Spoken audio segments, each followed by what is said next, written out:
Panthers fans, it's time to get out of your seats. Get on your feet. It's time to get loud in this place. Are you ready? Let's go, let's go, let's go. Go, Cats, go. You know what's up when we raise the cup, say go, Cats, go. We getting amped when they light the lamp, say go, Cats, go. Since 93, one victory, say go, Cats, go. Go, Cats, go. Go, Cats, go. You know what's up when we raise the cup, say go, Cats, go. We getting amped when they light the lamp, say go, Cats, go. Since 93, one victory, say go, Cats, go. Go, Cats, go. South Florida, one try. Throw your hands up one time. All the way past West Palm. Exit one back to Sunrise. We FLA live. On the ice, it's a skate grind. Going hard every period. Game time is a great time. In practice, not average. Whole team will go savage. In the game, we get hat tricks with hard hits and rat tricks. That's victory. And tell Stanley can sit with me as we watch live with the Pet fans right with me. Screaming out, let's make history. Saying, go, Cats, go. You know what's up when we raise the cup, say go, Cats, go. We getting amped when they light the lamp, say go, Cats, go. Since 93, one victory, say go, Cats, go. Go, Cats, go. Go, Cats, go. You know what's up when we raise the cup, say go, Cats, go. We getting amped when they light the lamp, say go, Cats, go. Since 93, one victory, say go, Cats, go. Go, Cats, go. Come on.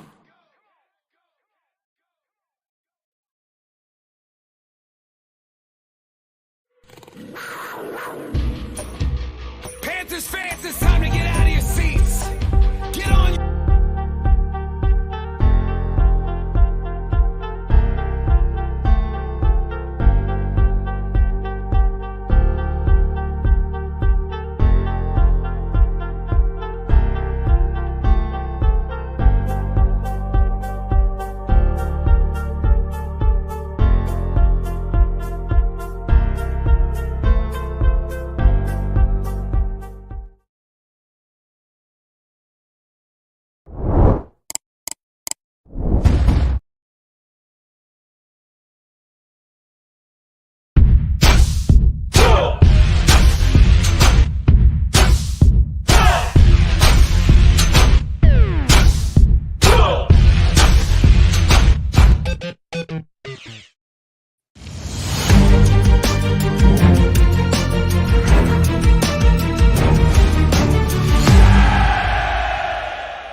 This is a Miami Sports Music Podcast Network production. This is the #1 Miami fan morning show. Clock Blockers, let's go. I know the whole city riding. A little early, it's a bit surprising. Business moves, now we enterprising. Switch it up, now we improvising. Go to get in the winter column. What's up, baby? For life, we throw the It's Monday. It's Victory Monday. What is going on, ladies and gentlemen? Let's go. Clock Blockers, the #1 Miami fan morning show, and we got a show for you this morning. It's going to be a good one. What's going on? Good morning to my family with a PH and my Finlaws. It's going to be good times. What's up, man? It is Monday right here on the #1 Miami fan morning show, Clock Blockers. I'm your host, Stephen Daniels, Stephen D. You can follow me at all social media at Stephen D SKPL. Spread kindness, positivity, and love. Make sure y'all do that, okay? Make sure y'all go. Man, what a time to be a Miami fan this weekend. Just like our boy Benalo said. What did he say here? He said, good morning, family and Finlaws. What a time to be a Miami sports fan.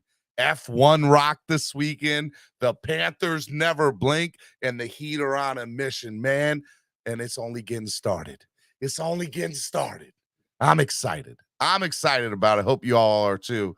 A lot of stuff to get into. You can follow Miami Sports Music everywhere at Miami Sports Music, except on Twitter, where we are at MIA Sports Music. You can also hit that like button on your way through the door. Hit the like button. It's free. It doesn't cost anything. Just hit it. No, I'm talking to you. No, you. The guy that's watching me right now, don't tell me where you're at. Just hit the like button, okay? Make sure you do that, all right? Also, hey, look, if you want to subscribe to the channel, make sure you subscribe. Okay, that's also free. Doesn't cost anything. We're at like 10,300 subscribers. We want to get to 10,500 and then eventually to 11,000 subscribers. We can't go without y'all. We can't grow without y'all. So make sure y'all hit that like button and subscribe to the channel. Also, hey, look, if you want to sign up and become a member of the family, that's right. Y'all know my Vin Diesel voice. Y'all ready? We'll do it one more time. Everybody with me. Family. That's right. Sign up today to become a member of the family. I'm going to put the membership link in the chat. We'd love for you. There's plenty of seats waiting at the table for you. And, look, let's get 3 new members to the channel today. Can we get 3 new members to the channel? Make sure y'all do it today. Join the channel to get access to perks. There's 3 different tiers. Make sure you sign up to become a member of the family today. Manalo says, love the energy, Steven. Oh, man, it's Monday. It's a beautiful Monday. It's a beautiful Monday, and there's a lot of beautiful things to be happy about. Help the channel grow by donating. Lots of different ways you all can do that. You can use the YouTube Live Super Chat, which is the $ below the bottom of the chat, okay? You guys can do that there. You can hit Super Sticker or Super Chat. It's great. Goes such a long way. It helps the channel grow. But if you don't want to give on YouTube, you can also give through Cash App and PayPal to donate to the channel and help it grow. You can use Cash App, which is $ MSM Podcast Network, or use the QR code right on your screen. Or you can use MSM Podcast Network or use the QR code right on your screen. All right. Now it's time for this to thank our sponsors. And I got a surprise for y'all today. Let me give a big shout out to our first sponsor, ZSM Sports. ZSM Sports, the #1 place to get your cards, jerseys, balls, and hard-to-find items. ZSM Sports, specializing in sports memorabilia. Make sure you follow them today at SportsZSM. All right. Now it's time. So as you know, I'm trying to get the channel to grow, and lot of awesome people that I've come into contact with, being able to do this podcast network. And as you know, I'm currently putting together the Miami Sports Music Tailgate Tour this year in Washington, D.C., Philadelphia, and Baltimore. And as I'm putting this together, I happen to come into contact with this next gentleman, and he is does a lot of different things, puts on events, puts on amazing events, deals with transportation and stuff like that. But he's one of the best events people I have ever come into contact with. And he's also has access to tickets all across the country for all the hottest sporting and every event you can think of. This is the guy you're going to want to get in contact with because he's got the best deals. So, new sponsor to the show, ladies and gentlemen, Lime. Less is More Events is now the official ticket provider of CLOCKBLOCKERS, the #1 Miami fan morning show. Less is More Events supplies tickets for sports and entertainment events for less than the competition, allowing you to have more fun. Call 202-930-3533 to get a personalized experience with tickets to a game and or event you want today. Lime Tickets takes pride in providing the hottest tickets at great prices with no service fees. So make sure you call today. So ladies and gentlemen, I'm going to bring on the owner, the founder, the man I've been interacting with from Lime Tickets, new sponsor to the show, Mr. Kenny Atkinson. What's up, Kenny, man? Man, I appreciate you. Thank you so much, Steve, for having us on the show. Hey, man. Thank you, man. This channel obviously gets a lot of opportunities to grow, and having somebody like you in Lime, Less is More Events, now part of the family. I'm super excited that you're here, man. Tell us a little bit about your company, man. Well, Lime is a direct sale ticket resale company, meaning we going directly to the owners of the inventory, cutting out the middleman, which is saving the customer prices on the back end. And, we provide that impersonal touch. We'll tell you where the best seats are, where the best angles and views are. We offer payment plans. We'll work with you. Things like that, things that the other bigger companies don't do. We go back, we are a guerrilla sale company. So we like to get involved with the people and get a personal touch to helping gain those experiences for a concert, game day experiences, youth groups, churches, fan clubs, whatever. We try to make it amicable for everybody at a reasonable price. Now, Kenny, one of the great things about Lime and having the opportunity to interact with you is having that personalized touch that you just talked about, because you and I have been talking for like the last week now, trying to get stuff together for the Washington, the FedEx takeover and the Baltimore beatdown and the Philly invasion. And you're going to be an integral part of all three of those things. And I'm super excited that you are. But one of the things that our listeners are also going to get that opportunity to is if they're in their own city anywhere in the country and they want to go to a baseball game or a basketball game or any event, they're going to be able to call the number and talk directly to you or one of the people that are in your staff. And at that point, they're going to be able to get access to tickets and the prices of those tickets that are less than them going to some of these big third-party ticket sites, which I think, is obviously where most people go to now. Exactly. Now, they can definitely do exactly what you said, Steve. They can call us, call our office, and, someone can help them, find whatever show they're looking for. We can get them, it's a process. So you call our office, we'll ask you what your spending budget is, and we'll find you a ticket within your spending budget. So we're not giving you a set price. We're allowing you to set the price to find, we're finding you a seat within your price point. And a lot of people have responded to that. And it's a great response that we've gotten. Well, I'm super excited about it, man. One of the other things that Lime is going to do this year, and this is a big one, y'all ready? Lime, every Miami Dolphins home game is going to give courtesy of them 2 tickets to every Miami Dolphins home game to a random fan that watches the show. So this year, courtesy of Lime, you had the chance to go to a Miami Dolphins home game, and I'm pretty stoked about that. That's something that was important to me, that you guys have access to the opportunity to give and help the channel grow, and obviously get a chance to go to a Miami Dolphins home game this year, right? Well, yeah, I mean, that was the big thing when we connected to help the channel grow and to help the support of the organization grow, the Dolphins, the fan base. Because we all about the people, and rather it's the Dolphins, rather it's anybody in the Miami community, we want to give people those experiences. There's a lot of people that may or may not be able to have those opportunities that Lime has prided itself in to be able to give people those opportunities. And once we give people those opportunities, it creates fan loyalty, it creates loyalty to the station, but it also creates loyalty to us, the team. It helps out everybody. So for us to do stuff like that is a pleasure. Manalo just said, I just followed you on Instagram. And Manalo also asked, does Lime have an app? Not yet, but I think you guys are currently working on some stuff to grow the brand, right? Yes. Well, we haven't gotten into the app part, gotten that, that yet. But, again, the office number and the website, now it's 2 different phases. If you want to make the opportunity to save the most money, you call the physical office, and that way you cut out the middleman, which is i.e. the internet. So now if you want to just to get, that the cheaper price or the cheaper process ticket will be someone physically processing your ticket.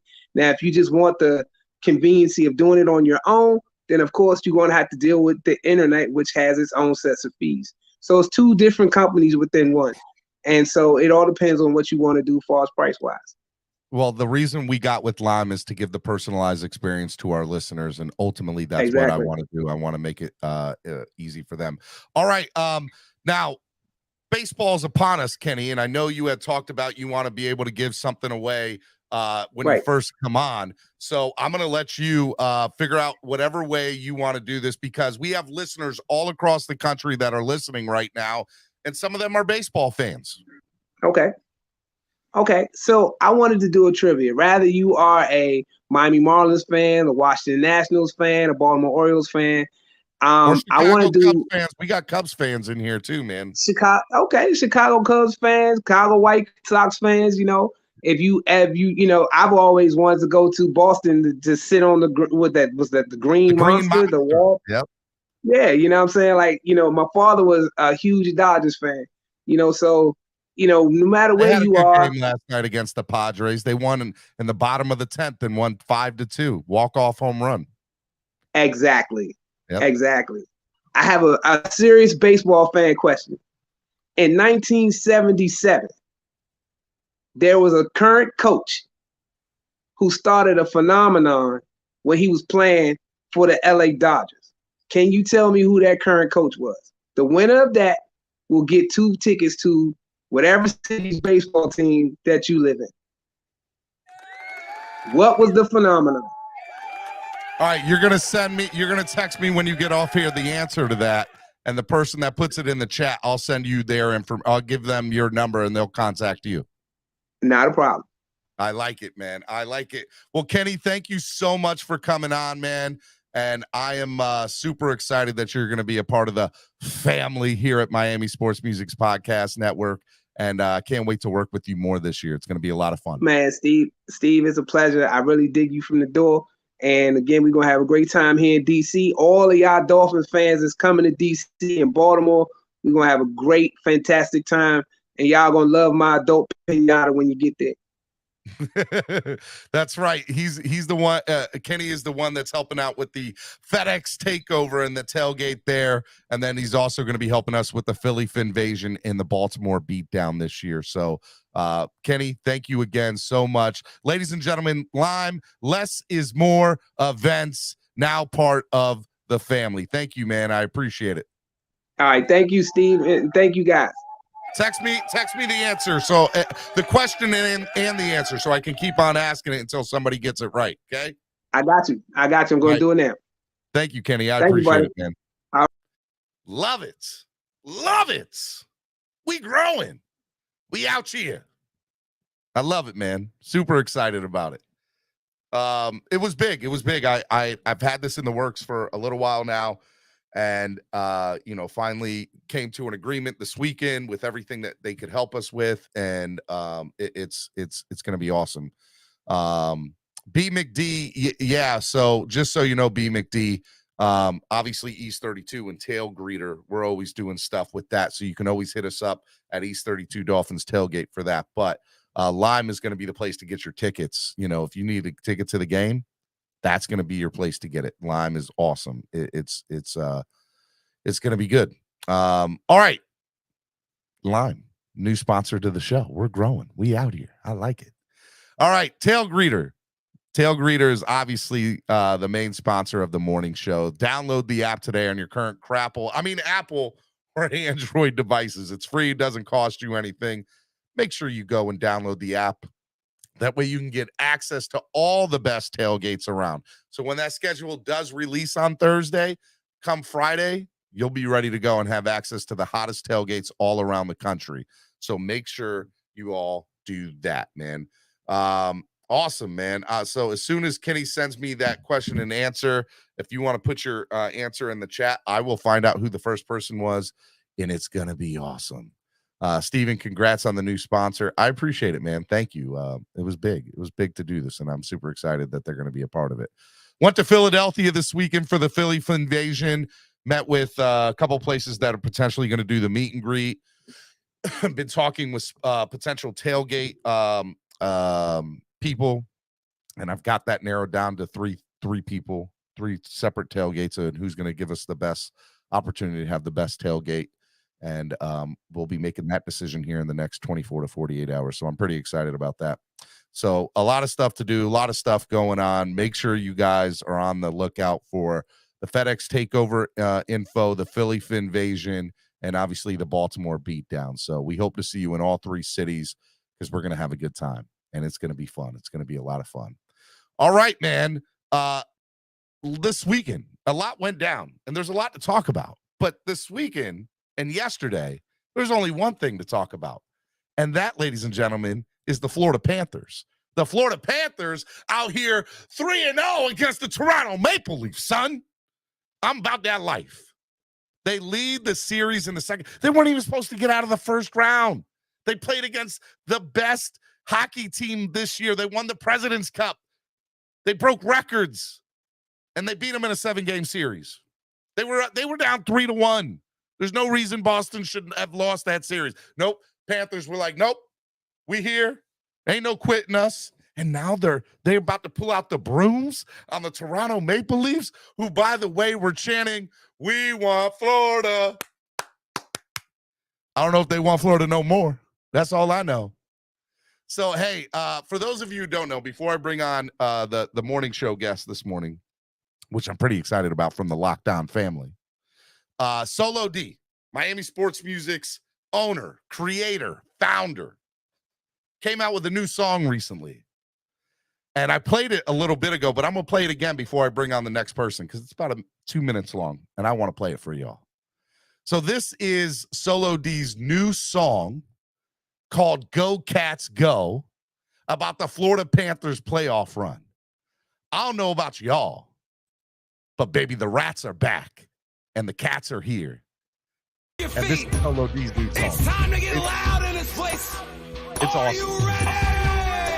Let's go, let's go, let's go. Go, Cats, go. Come on. You know what's up when we raise the cup, say go, Cats, go. Hey. We getting amped when they light the lamp, say go, Cats, go. Since 93, one victory, say go, Cats, go. Go, Cats, go. Go, Cats, go. You know what's up when we raise the cup, say go, Cats, go. We getting amped when they light the lamp, say go, Cats, go. Since 93, one victory, say go, Cats, go. Go, Cats, go. South Florida, one try. Throw your hands up one time. All the way past West Palm. Exit 1 back to Sunrise. We FLA live. On the ice, it's a skate grind. Going hard every period. Game time is a great time. In practice, not average. Whole team will go savage. In the game, we get hat tricks with hard hits and rat tricks. That's victory. And Tam Stanley can sit with me as we watch live with the Pet fans right with me. Screaming out, let's make history. Saying, go, Cats, go. You know what's up when we raise the cup, say go, Cats, go.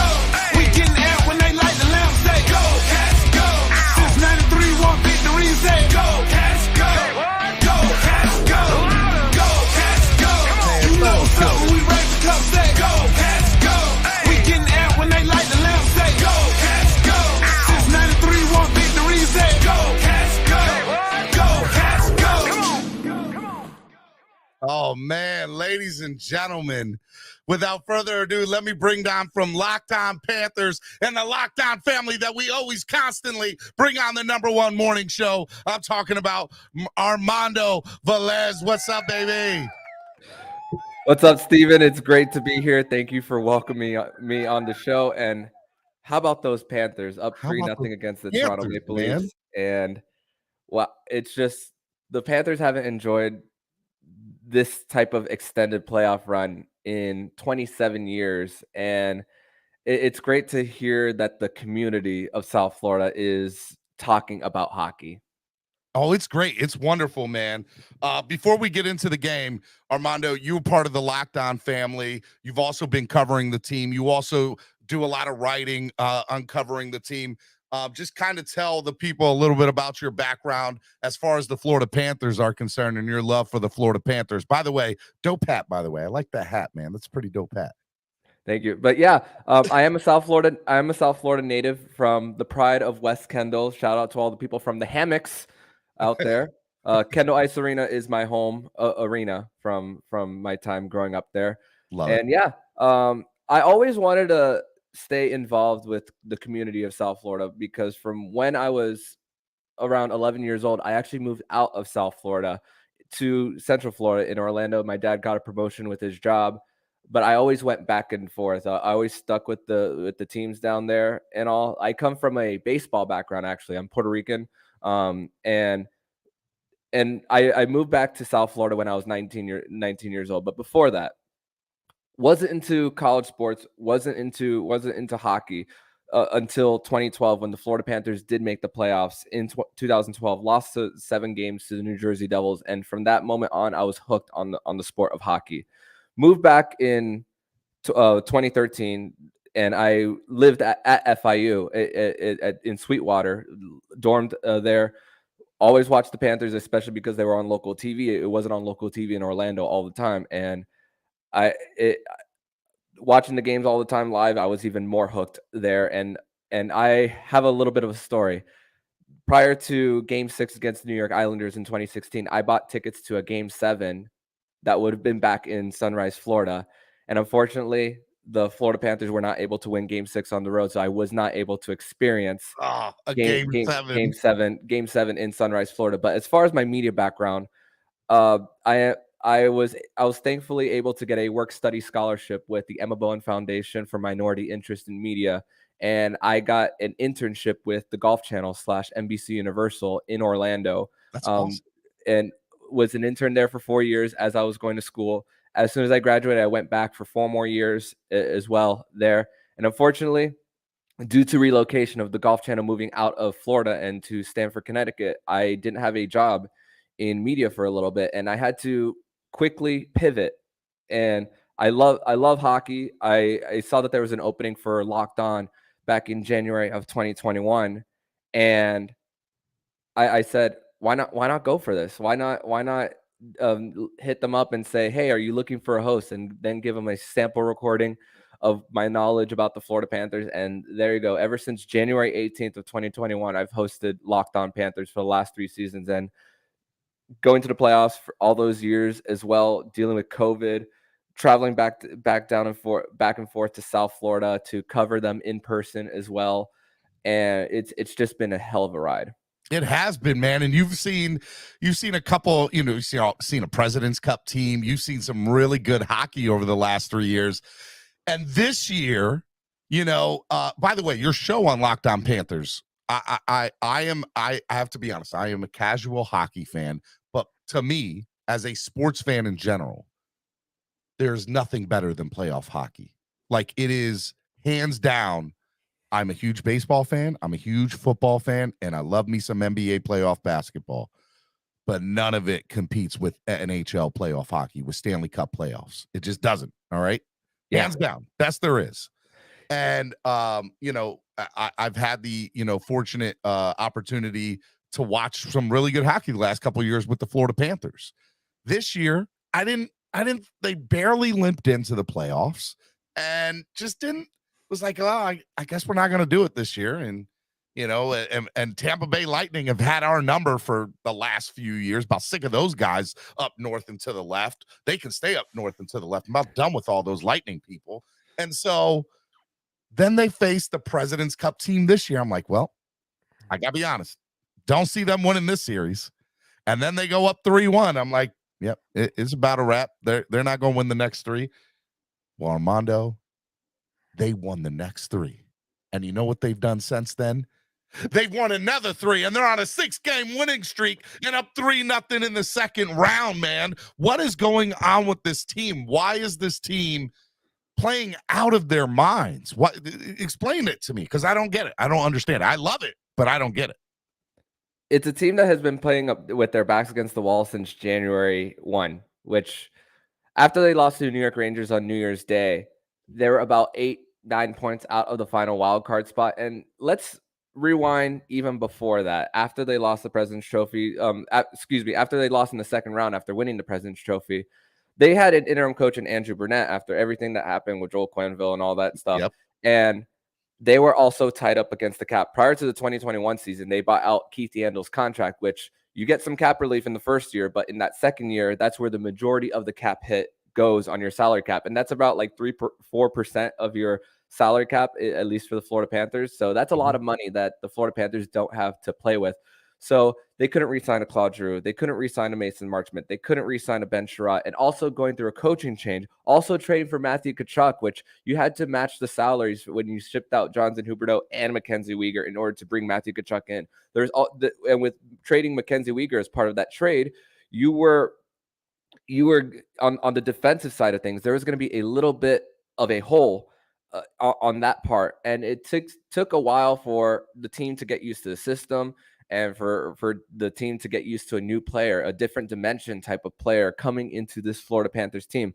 And really from January 1 on is when they started playing with their backs against the wall. No room for error is really what the Florida Panthers were playing with. I mean, game number 41, this is something that I've referred many times on the show. Game number 41 for the Panthers happened on January 8th, 2023, which happened to be at the same time of the Miami Dolphins winning against the New York Jets in Week 18 to advance to the wild card round. So I was dual screening that game that day. So you had both TVs on. You were like, "All right, let's go." Yeah. So I was paying big attention to both games. So the Florida Panthers at that time were 18, 19, and 4.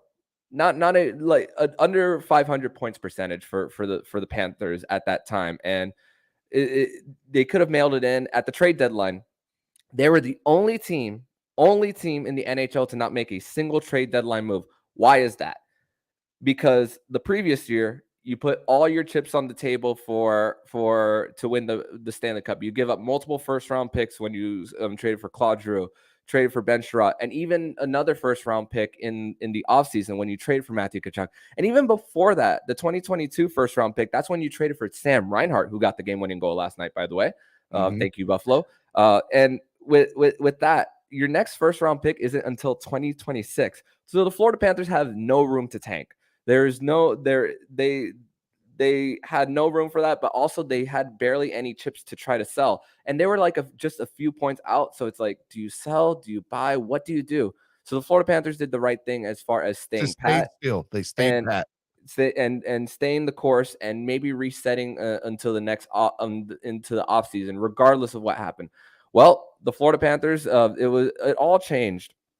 It all changed in mid-March when, after the Florida Panthers lost to Ottawa Senators on the road, Matthew Tkachuk's dad, Keith Tkachuk, goes on Toronto radio and talks about how the Florida Panthers are a very soft hockey team. And that very same night in Toronto, Paul Maurice explodes on the bench during a video review that actually reversed the goal, which Mike McDaniel can learn a little bit about how to challenge calls if he looks at Paul Maurice. So he could learn a little bit from Paul Maurice on how to fired. Shots fired. But that call got reversed. The Florida Panthers found a way to win that game, and they finished the season 6-1-1 to clinch their final spot in the playoffs. Hold on, Armando. Let me just pause you real quick. Are you telling me that the Toronto Maple Leafs gave us billboard material even before their fans had that chant of "We want Florida"? Are you telling me that they were out here talking trash at the end of the regular season? Yeah. Well, not necessarily the Toronto fans. Everything they got, Armando. They deserve it all. Yep, absolutely. But yeah, that run to end the regular season gets them in, and the hockey of all teams, of all sports, is the ultimate get in and see what happens. Because here's the thing about the NHL and versus like, let's compare the NBA. LeBron James can play all 48 minutes and he's it's definitely in the nature of the sport. You're able to do that. In hockey, you're substituting on the fly there. So it's impossible for someone to play a full 60-minute game. So one superstar in hockey can't necessarily change the whole dynamic 100%. A good majority, yes, but not 100% like you can in basketball. So that is the ultimate get in and see what happens. And home ice advantage in hockey compared to the other sports means even less for look at the Boston series. It didn't matter in Boston. Yeah. The Panthers are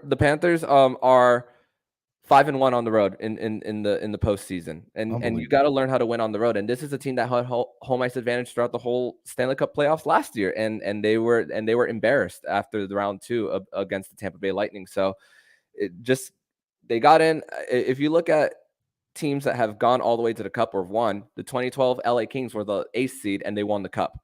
The Nashville Predators of 2017, they made it all the way to the Stanley Cup final. They lost, but they made it all the way. So it just goes to show that seeding in playoff hockey, it's a whole new season. So the longest winning streak within a playoff year in the last 10 years in the NHL is the Boston Bruins in 2019 with 8. And then you have the Avalanche and the Canadiens in the last couple of years. And then sitting there in third, along with 8 other teams, is the Florida Panthers, going up 3-0 last night on the Toronto Maple Leafs with a 3-2 overtime victory. First of all, the game last night was just unreal. Lindell assisted from Sam Reinhart's overtime goal to help the Maple Leafs win the game. And Lindell, by the way, 21 years old, became the second youngest player in Panthers history to factor and on an overtime goal in the postseason since the 1996 conference semifinals when Ed Javansky, who was 19 years, 318 days, scored a goal. So it just seems like they're breaking records, they're setting new marks. This team just seems right now like it does not matter if they go down 2-0 or they're up 2-0 and they blow the lead.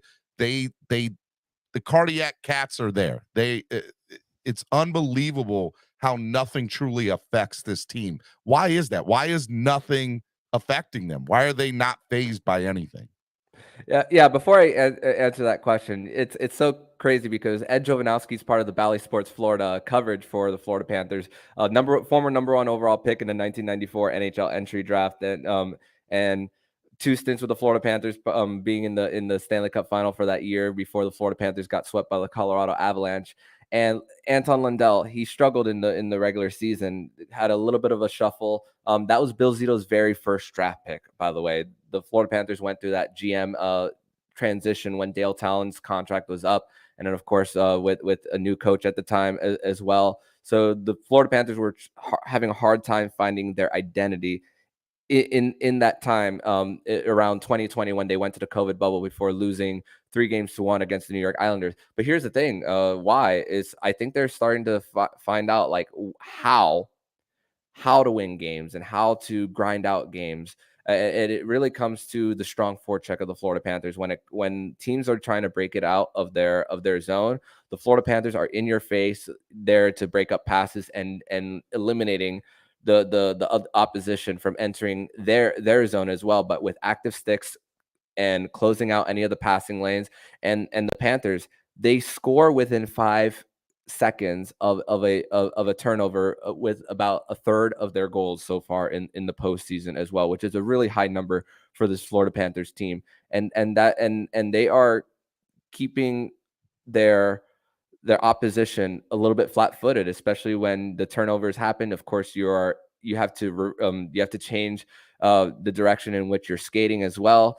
Mm-hmm. And it's keeping the opposition really on their toes, and that's really how they're getting it. But of course, I can't go without mentioning the goaltending. Sergei Bobrovsky, he's just been outstanding. Over a .930 save percentage in this series alone, and he didn't come into the playoffs until Game 4 against the Boston Bruins. Didn't have a good Game 4, and then from Game 5 on, ever since Sergei Bobrovsky was the starter, the Florida Panthers haven't lost. And this is why you give Sergei Bobrovsky the contract that he has. He has 2 Vezina trophies for being the best goaltender in the NHL. He is the highest. He has the most amount of wins for as far as active players, as far as undrafted players to have as many wins as Sergei Bobrovsky has. And this is why you pay him that money. 100%. And it's funny because I feel like the last couple of years they've talked about replacing him or trying to find his replacement, and he just stays there. Hey, Armando, one of the other things that's been great about this whole playoff run is the fans, right? And the fans here, this is random cell phone footage. I mean, they're eating this up, man. The fans in Florida have been unreal. The atmosphere last night, I had a lot of friends at the game. I'm sure you had friends at the game as well. And the atmosphere last night had to be unmatched, unrivaled, from years past. I mean, this is unreal, seeing an atmosphere like this in South Florida.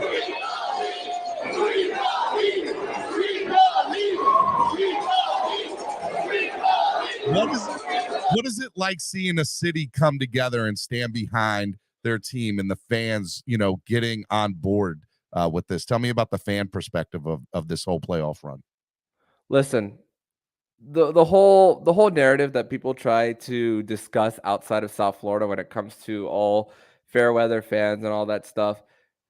Here's the thing. You got to build a winner in order to create fans. And the way I said it, even towards the end of my show last night, that the way I became a fan was going to the playoffs over 10 years ago, and that's how you create new fans. And listen, the example I gave was the Marlins, which outside of the 2020 season, 60-game season, they haven't made the postseason since winning it all in 2003. I was 10 years old when they won. So Wow. if you are constantly out of the playoffs and constantly not even being competitive, Hey, it's we're gonna be Dolphins fans, Armando. We know all about that. Okay. yeah, exactly. And if you are starting to win, and if you're starting to build that foundation culturally, which the Florida Panthers, 4 seasons in a row in the dance. Prior to those 4 seasons of being in the dance, the Florida Panthers had only made the postseason 5 times in 25 years. Quick math here. That's 20% of your existence prior to that. That's not gonna keep people around long term. There's gonna be diehards, Especially in obviously. Florida hockey, right? You know, Yeah. it's why are you guys down here anyway? It's all the retirees that are coming to the games that were fans of teams up north. No, this ain't your father's Panthers team, cuz this Panthers team is all about the newcomers, the new age fans, people that want to party, people that want to see some real playoff hockey. And right now, this is the hottest team in hockey right now, without a doubt. It's not even a debate. Absolutely. And listen, the fact that they're winning and the fact that they're competitive, does anyone necessarily care that the arena is in Sunrise, Florida after No, all? nobody Like cares. there's that whole quote of if you build it, they come. But I actually like to quote another movie, a movie that uses it. It's The Benchwarmers. If you build it, nerds will come. Nerds will come.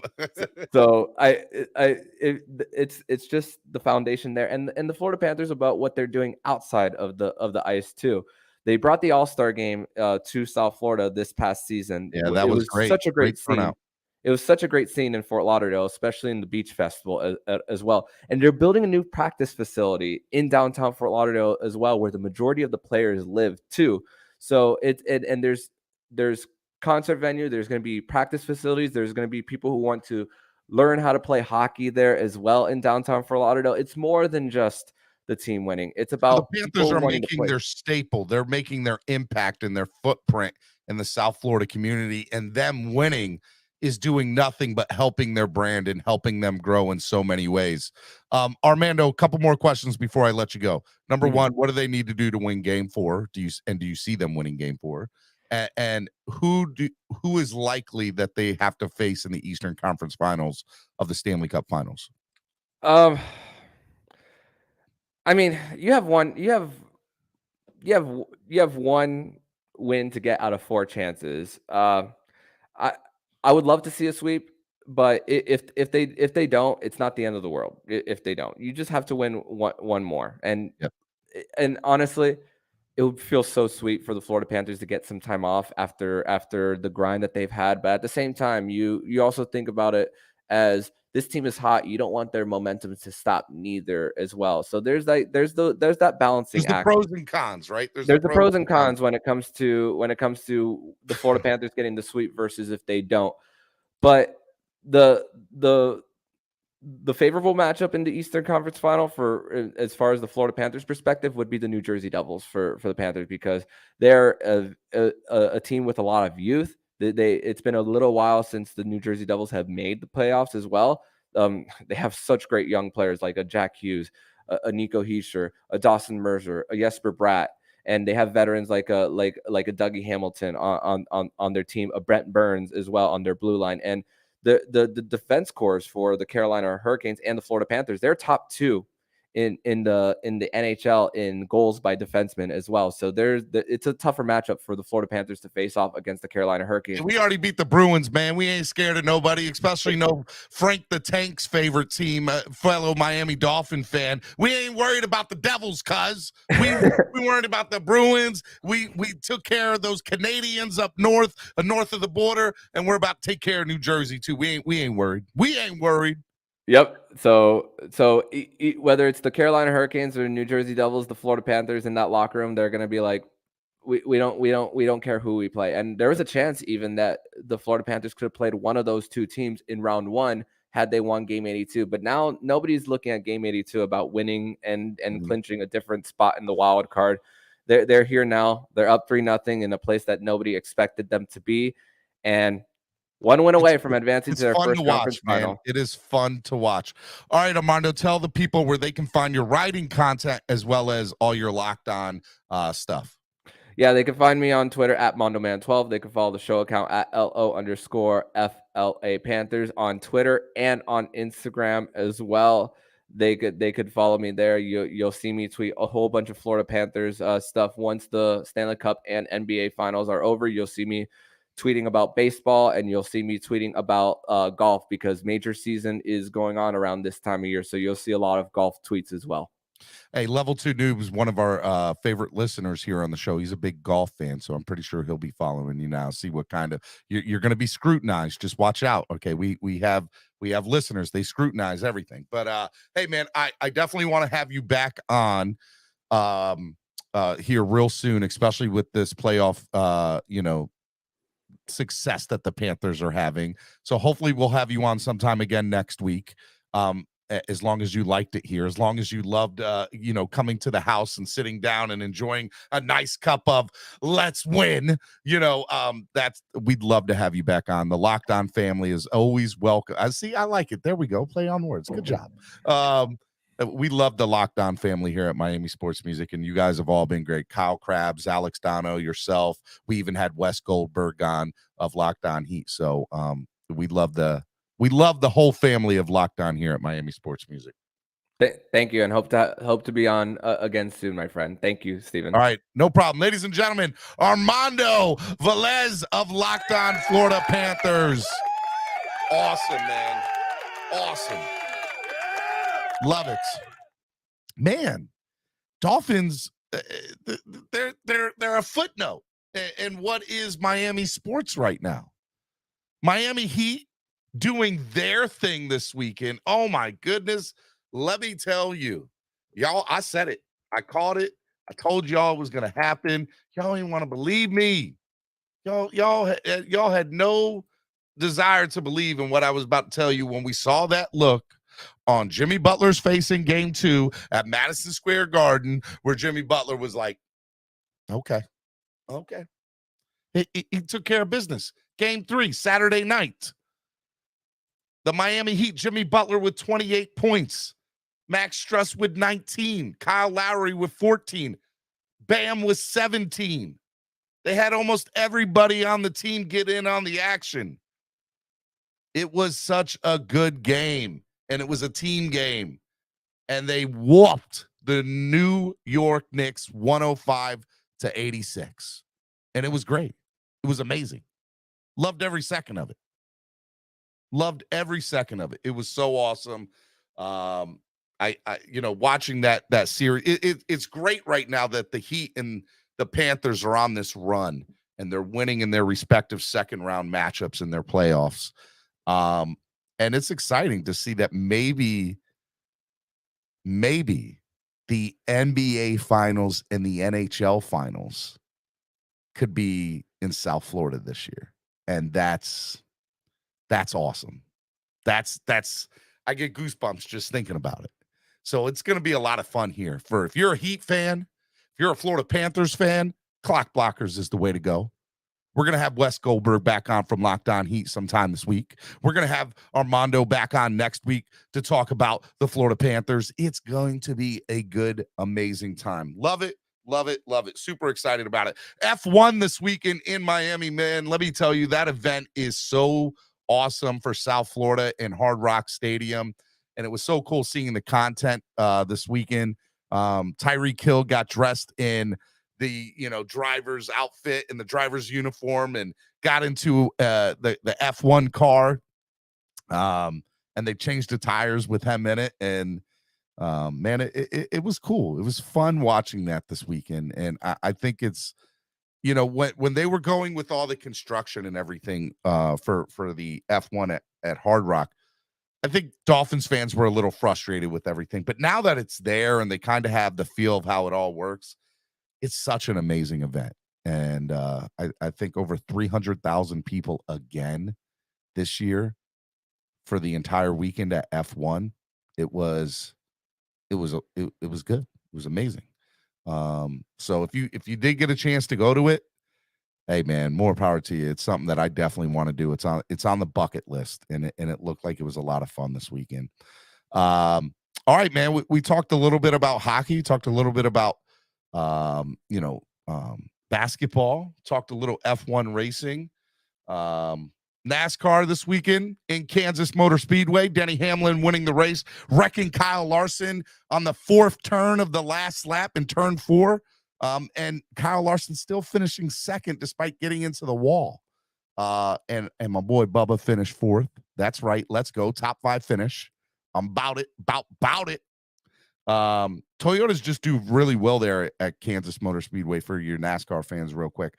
I don't know why. The last 3 races, Kurt Busch in the 45-23-11 car won, and then the spring race, and then the fall race last year when Kurt Busch was out, they put Bubba Wallace back into that 45 car at the end of last year, and he won the fall race at Kansas Motor Speedway. And this year, another Toyota won. The owner of 2311, Denny Hamlin, one of the 2 owners, him and Michael Jordan, won the race yesterday, and it was very fun racing, man. I enjoyed every second of watching that race, and it was really, really, really good. All right, a lot to kind of get into. I want to remind you, we had a new sponsor on earlier this morning, and we're super excited to have them. Lime. Less is more events, less than the competition, allowing you to have more fun. If you need tickets to anything all across the country, Lime is the way to go. Now, they did a giveaway, and here it is the person who gets this right, the first person, and I'll go back through just to double check and clarify whenever somebody gets it, will win 2 tickets to their local Major League Baseball team. So if you live in a city with a Major League Baseball team or near a Major League Baseball team, and you want to go to an event, Lime is going to hook you up with a pair of tickets, and it's going to be a good time. So here's the question to win those tickets, courtesy of Lime. What current Major League Baseball manager started a phenomenon while a player with the Los Angeles Dodgers in 1977? What was the phenomenon, and who was the player? Okay.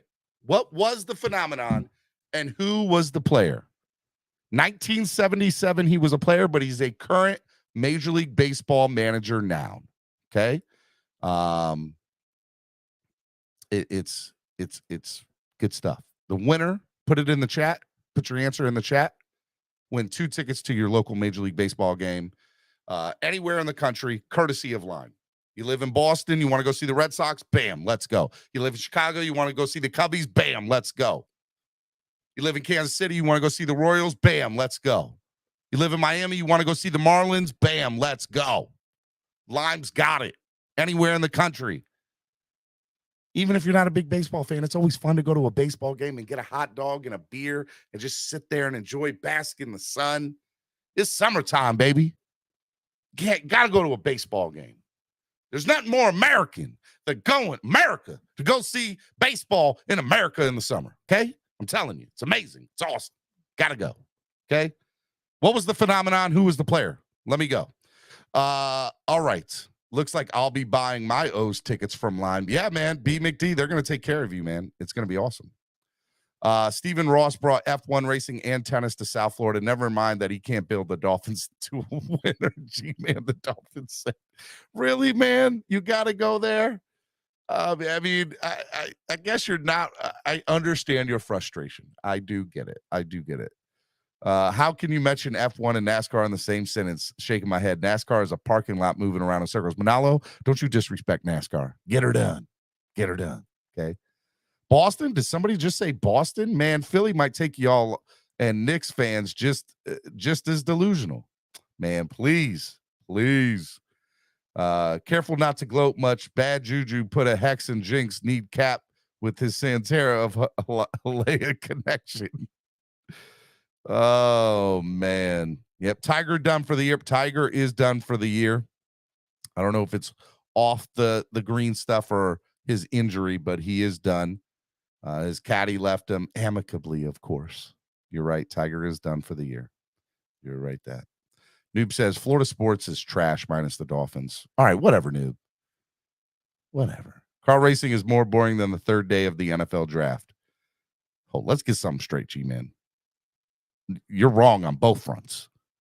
We love us. I love me some NASCAR. Okay. It was crazy. News just broke. CBS Sports NFL schedule may not be ready this week. I know. I saw that. The NFL schedule. I think was it Pete Prisco of CBS Sports or Peter King made a tweet yesterday, actually kind of breaking this news, breaking it down, saying that they're having trouble scheduling, certain games, certain primetime matchups because there's so many good teams this year. And they want to make sure that they get a lot of, people in on it. So, it'll be interesting to kind of see where they go with it. Look, my full expectation, be honest with you, was we're going to announce the opening day game today, which, by the way, I expected to be Kansas City and the Dolphins. That opening Thursday night game is usually always announced 3 or 4 days before the schedule comes out. And by the way, could be. They didn't say that it would be. They said could be. And they said that, they're still having trouble. A computer puts this together. So it's kind of, it'll be interesting. Manalo says shake and bake, Ricky Bobby and Cole Trickle, best NASCAR drivers ever. All right, there we go. Manalo, if you can, if somebody can name those movies, they get a big thumbs up from me. Ricky Bobby and Cole Trickle. What movies are they from? What fictional characters and the movies are they from? Let's go. G-Man the Dolphin. I've been hearing the same, but first of the Thursday night football. Cole Trickle, man, Manalo had to reach for that one. Love it. I waked and baked this morning. Might be some typos. It's okay, G-Man the Dolphin. We don't blame you. Talladega Nights and Days of Thunder. That's right. Good job. You get a thumbs up, level 2 noob. Bam. Let's go. With the amount of time it takes to make them a schedule, I could build a better schedule by hand than their computers make. I don't know about that. They have like 50 to 60 people on a staff plus the computers to try to make a schedule, and they're having a difficult time putting this thing together. I mean, it's insane the time that they're having to put this thing together. It'll be interesting to kind of see where they go with it. I watched the Tom Cruise movie last night, actually. I did.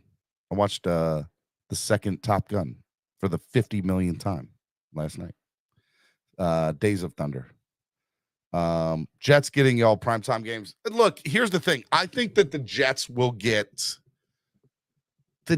probably get 5 primetime games. They're just going to, right? They'll get a couple Sunday night games, maybe a Monday or 2 Monday night games. I could see them getting a Thanksgiving Day game.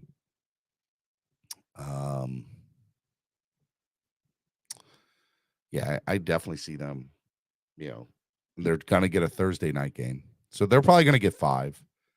I expect the Dolphins to get 4 primetime games. I think we'll get a Sunday night. I think we'll get a Monday night. We're going to get probably 2 Thursday night games because we're going to get the Kansas City as the opening night. And then I'm very confident, and I hope that it's wrong. I hope that I'm wrong. Pray that I'm wrong, that Baltimore game's a Thursday night game in Baltimore. I hope I'm wrong. I hope it's a Sunday 1:00 game again because we do so much better on a Sunday 1:00 game rather than Thursday night games against them in Baltimore. If it was in Miami, wouldn't care if it was Thursday night. Caslin, do you got it? Dusty Baker was the manager and having 4 players over 30 hours that started the high five phenomenon. Ladies and gentlemen, Caslin won the tickets, 2 tickets, courtesy of Lime. Shout out to you, Kaz. You got the correct answer, man. Way to go. That's right. There are many origin stories of the high five. But the two most documented candidates are Dusty Baker and Glenn Burke of the Los Angeles Dodgers professional baseball team on October 2nd, 1977. Wiley Brown and Derek Smith of the Louisville Cardinals men's teams during the 1978-79 season too. Okay.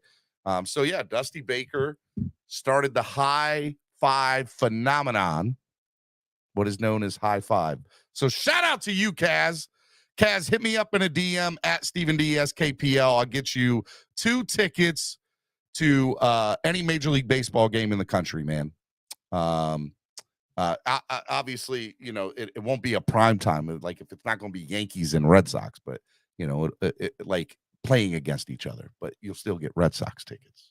But it's going to be good, man. I'm excited. It'll be good stuff, man. We'll get you tickets to the Red Sox if you want to go see your Red Sox over there at Harvard. I had to go to Boston Park to park the car over at Harvard Yard. Kaz, shout out to you, Kaz. Good job, man. Super excited about it. Who started that slap? Penn State. Oh man, B McD. Really? Y'all going there? Shout out to Kaz for winning that. Good job, buddy. I hope we get Thanksgiving. I don't think we're gonna get Thanksgiving. I don't think we're gonna get Thanksgiving this year. We got Christmas last year, so there's no way. I don't think we're gonna get Thanksgiving this year. They're not putting us on back-to-back year holidays. We'll get Thanksgiving and Christmas off. Very confident about that. We like to joke around here. Yeah, we do. We're a little interesting people, I have to admit. All right, a lot to get into. A couple things I wanted to get into as far as the Miami Dolphins today. More off-season moves. I wanted to talk about Dalvin Cook, Cam Fleming, Brandon Shell, and kind of get into those moves because I think when it's all said and done, the Miami Dolphins, you know, definitely need to, you know, make some moves, additional moves. So it'll be interesting to see what happens. Why does Steven keep saying we reading a Jets fan quote? What? What did I say? When did I say that? I never said that. The truth is out. He's a Jets fan and a Bills fan. Noob. Stop putting that out there into this world. Lies. They're all lies, I tell you. Every last one of them. All right, I just got a text message about the scheduling. Here we go. This is about NFL scheduling. I'm going to go back to the Dolphins here in a second. The NFL has not officially announced its schedule release date as it has in previous years near the big day. There's apparently a good reason for that, as fans anticipate the unveiling of the dates and times for the 2023 season. Per NBC's Peter King, I was right, Peter King said it, the schedule may not be finished in time to release it on Thursday, May 11th, which had reportedly been the set date. The marquee games for the league, opening weekend, primetime games, Thanksgiving Day, Black Friday this year, the Sunday night game on Christmas Eve, and the Monday triple header on Christmas. Monday triple header on Christmas? Interesting. Are not yet finalized. The Aaron Rodgers and Lamar Jackson situations may have also altered the primetime slate, as the Rodgers trade to the Jets and the Jackson signing his contract extension in the Ravens were recently set in stone. Both teams are slated for multiple primetime contests. Schedule makers are reportedly meeting with Commissioner Roger Goodell today. The Thursday night football slate may also look different this year, as the league passed a resolution where teams can play 2 Thursday night games a season. That cuts down the likelihood of bad Thursday night matchups. The NFL would prefer to strengthen its streaming schedule for its newest broadcast partners, and more eyeballs would go to Amazon, the broadcast partner now of Thursday Night Football, with better teams playing on Thursday Night Football. Another caveat of the new television deal revolves around the league's Sunday afternoon slate. Fox no longer has contractual obligations for the NFC road team, and neither does CBS for the AFC, leaving more available games for doubleheader windows. Interesting. That is interesting. For years, I always thought the NFC was on whatchamacallit. The NFC was on Fox and the AFC was on, CBS, and that's how it was always for years. Leaving Monday Night Football also changes, going from 1 doubleheader to a season to 3.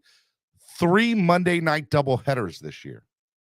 The delay in the league announcing the schedule unveiling may be a televised related as well, which NFL hopes to get finalized in the coming days. The schedule release may still be this Thursday, but the league is hesitant to set it with an official date and time as is.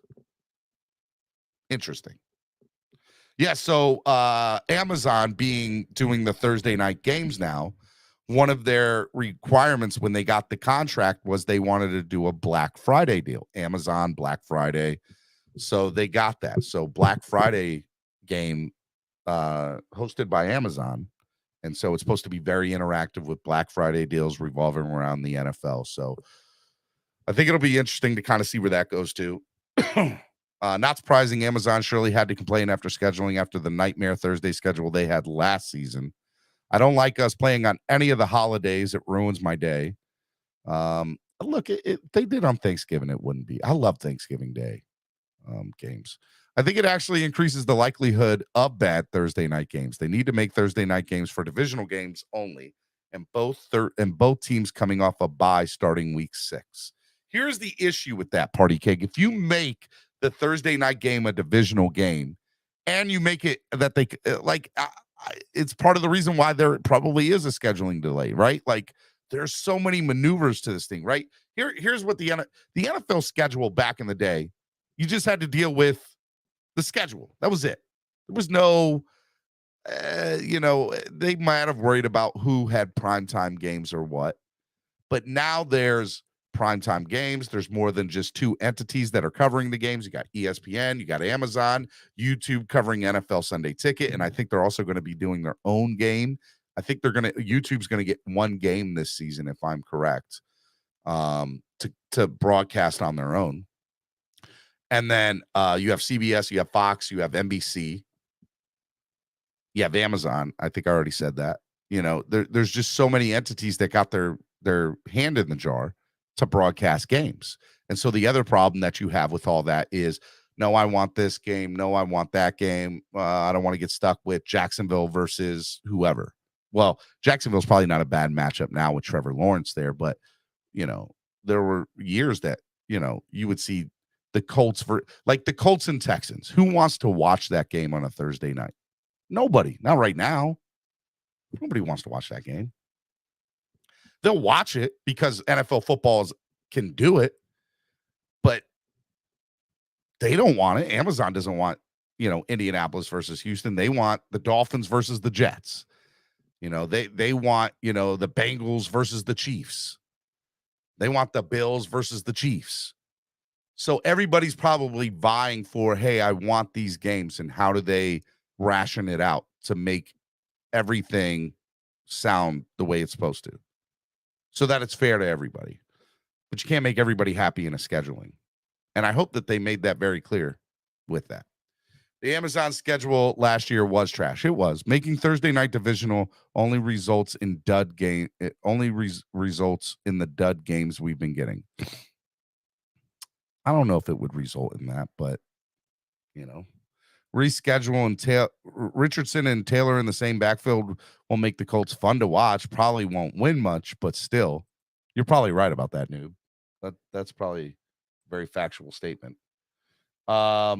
All right, Miami Sports Music's #1 Miami fan morning show, Clock Blockers, right here on the Miami Sports Music Podcast Network.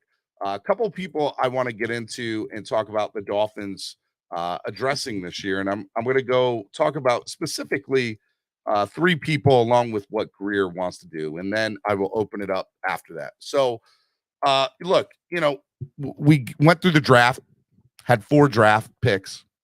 A lot of people I believe that the fan base is probably split on how they feel about the draft picks or not. Ultimately, I think they're good players. Whether they fit in our system, that'll be very, very interesting to kind of see. Hold on. Jay in Miami Sports, in a few years, the Super Bowl will be on pay-per-view the way it's heading. I don't think that'll ever happen. Amazon definitely still has some trash games. Any idea when is playing in London and Germany? Chiefs and Panthers is the Germany game. I've heard that too. Yeah, so that's about that. But back to the Dolphins stuff. So the Dolphins going to get their draft picks in A-Chain and Cam, I think will result in really great opportunities to develop depth at those particular positions in the secondary as well in the backfield of the offense. Now, the Dolphins still need to address a lot of things, right? And I believe that it's on Chris Grier to obviously make these things come to fruition. Come June 1, money opens up for the Miami Dolphins. And I think Dolphin fans need to understand that we are not done yet. And there's still probably going to be a position or two that will directly affect the starting offense or the starting defense. And I think it'll come in the offensive line and in the backfield. And ultimately, I think that there's still the second wave of free agency that needs to happen. And I don't think you're going to see that big wave of the second wave of free agency till post June 1st, which we've all know and kind of talk about. So what does Chris Grier need to do? Well, we need to improve that offensive line. There's no doubt about it. The offensive line has to improve, and there needs to be some insurance policies so that if injuries happen or if there's struggles on that O-line, that there's depth there. And right now, Dolphin fans don't feel very confident about the O-line, nor should they. Okay? Now, I will say this. The offense, the running backs as a whole averaged, 4.5 yards per carry? 4.6? It was 4.4, 4.5, or 4.6. Anything at the 4.5 mark and up, you have a decent running back group, which we had last year. And by the way, that included Chase Edmonds when he was here overall. So it's and you take that away, it improves even significantly when Chase Edmonds' numbers go out the window. So the Dolphins bringing back everybody, it made sense for two reasons. Number one, in the last 10 years, no bell cow running back has won a Super Bowl. You don't necessarily need it to win. I'm not saying that bell cow running backs haven't won the Super Bowl. You just don't necessarily need it to win. You need to average, your running backs as a whole need to average 4.5 yards minimum per carry on the season. And if you do that, you should have a successful running game. Number two, and McDaniel's already alluded to this as much as more, the Dolphins need to stick with the running game more than they have last year. Utilize somebody like Tyreek Hill and Jalen Waddle on jet sweeps or Braxton Berrios. There's so many different options we have as far as run game is concerned in the weapons that we have on this team that you need to utilize it more. So how do we improve upon that? I'll get to the offensive line in a minute. Let's start in the backfield. Dalvin Cook. Dalvin Cook seems to be a name that has been associated with the Miami Dolphins for the last several weeks. Clock blockers here. We had his agent on, Zach Hiller. Shout out to Zach. Shout out to everybody over there with Zach Hiller and Dalvin Cook, and it was great having him on, and I hope to have him on again. Should be good. But we know there's way too much smoke in Minnesota that he's probably not going to be with the Vikings next year. Dalvin Cook would be a great fit in Miami for a couple of reasons. Number one, he is a bell cow running back. He is somebody that 4 of our running backs, actually 5, probably make up one Dalvin Cook. And that's fair to say. Devon A-Chain, Myles Gaskin, Salvin Ahmed, Jeff Wilson Jr., and Raheem Mostert equal one Dalvin Cook. If you disagree with me, that's fine. But if you add Dalvin Cook to what we already have here, oh my goodness, let me tell you, I think it would do wonders for this offense. And by the way, that doesn't include us doing more jet sweeps, which we need to do. My opinion. I think it opens up the offense so much more and puts the defense on their toes. I would love to see Tyreek Hill doing more jet sweeps this year. Oh my God, would I?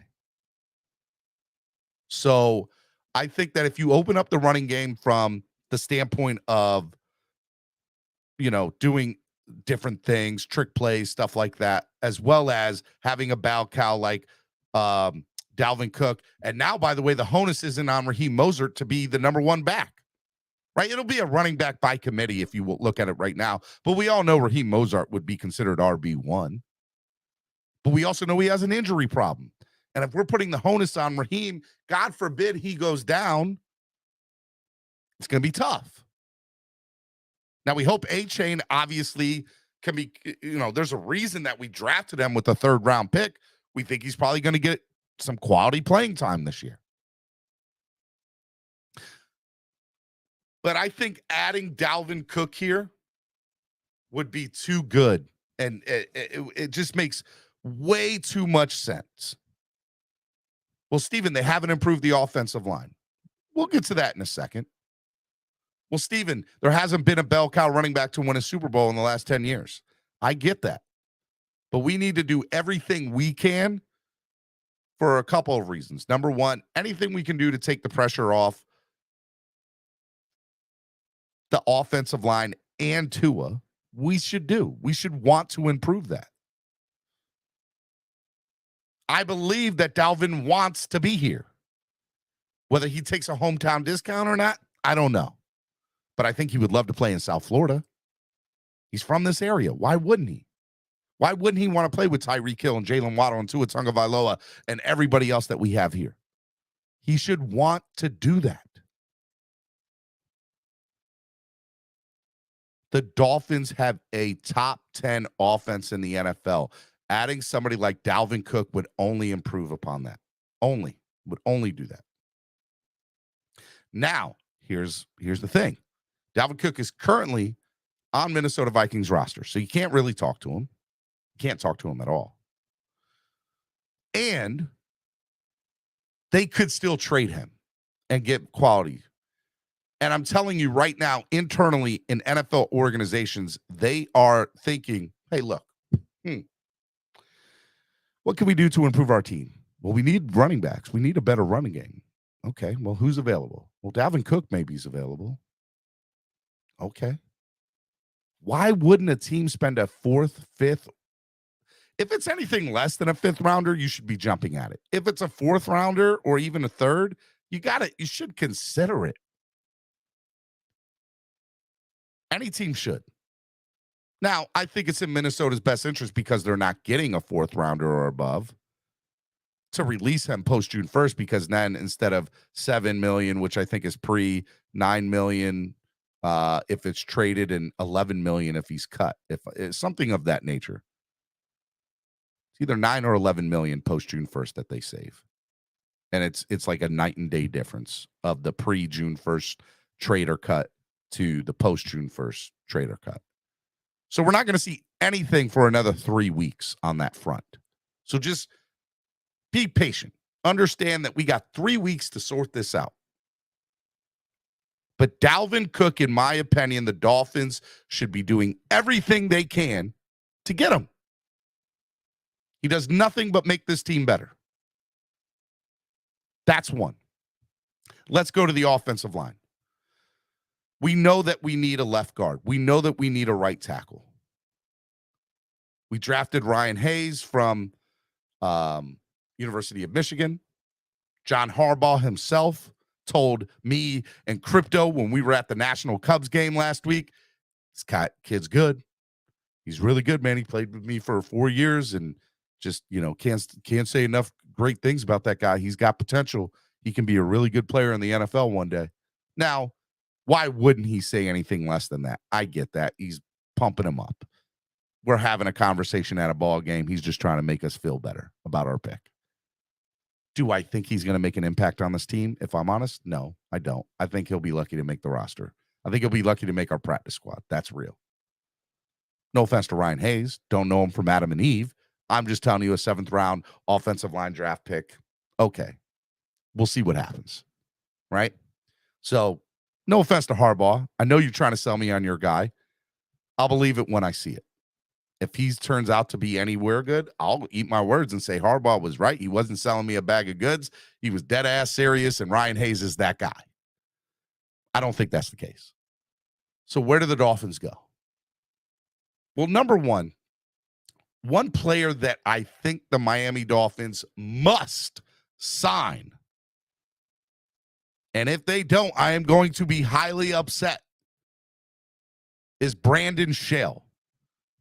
Brandon Shell did such a good job for the Miami Dolphins filling in last year. He's 31 years old. I get he's a little aging. He's played with the Jets and the Seahawks during his tenure and the Miami Dolphins. And when he filled in last year, he filled in admirably. Say that 5 times fast. Admirably. I'm saying that wrong, but admirably. But he filled in really good, okay? Really well.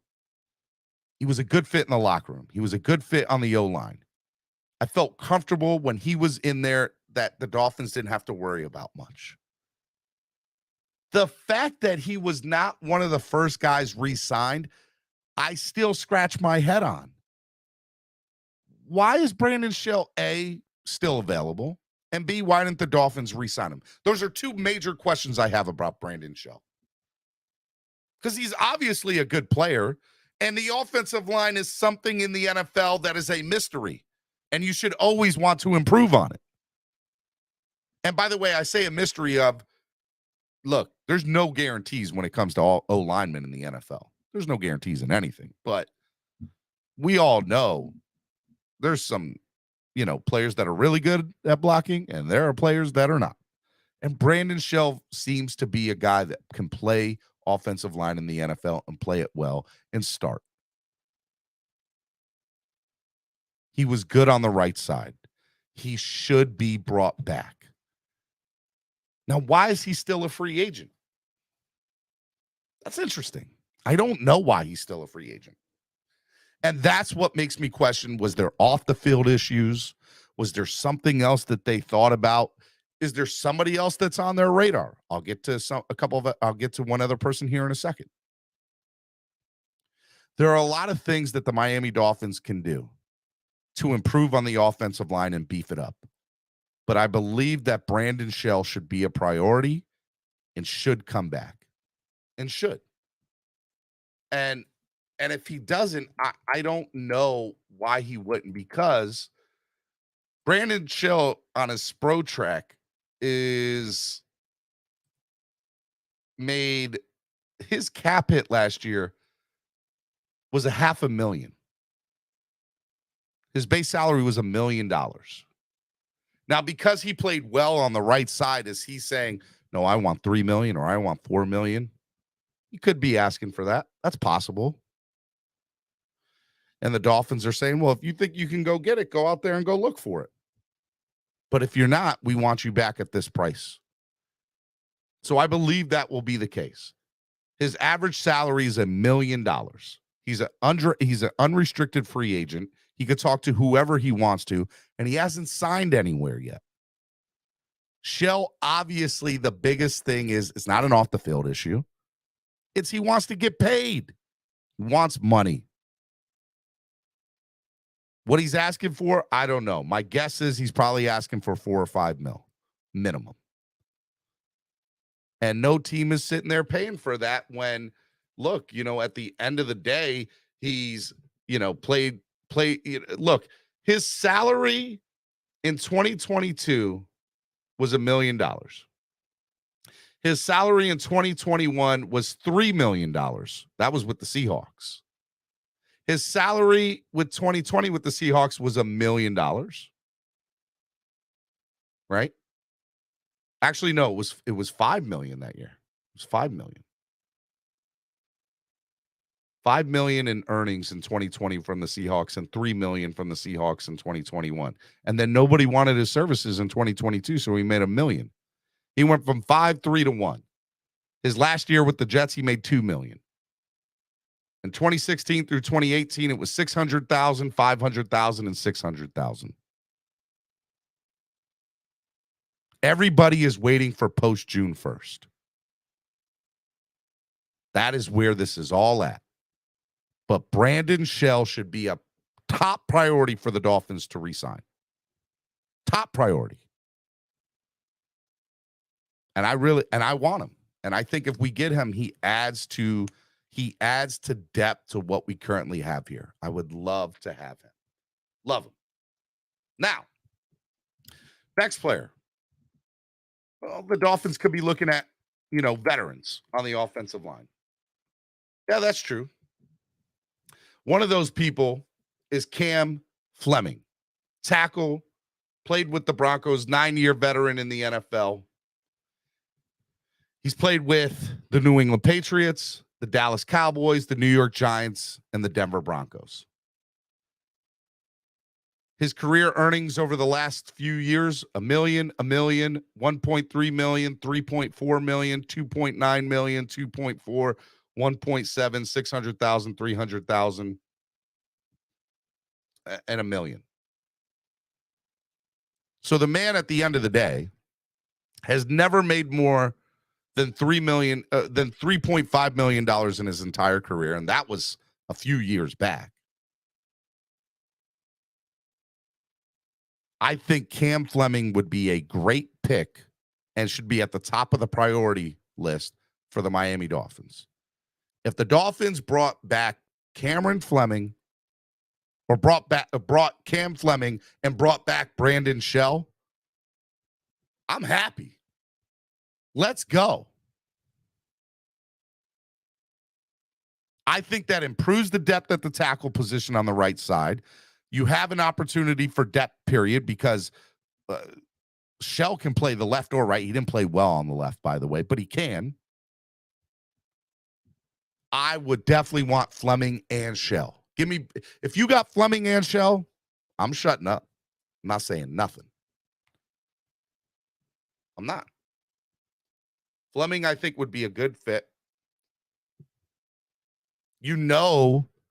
Our current defensive coordinator, Vic Fangio, has probably had a conversation with Mike McDaniel about Cam Fleming and what he believes is good or bad.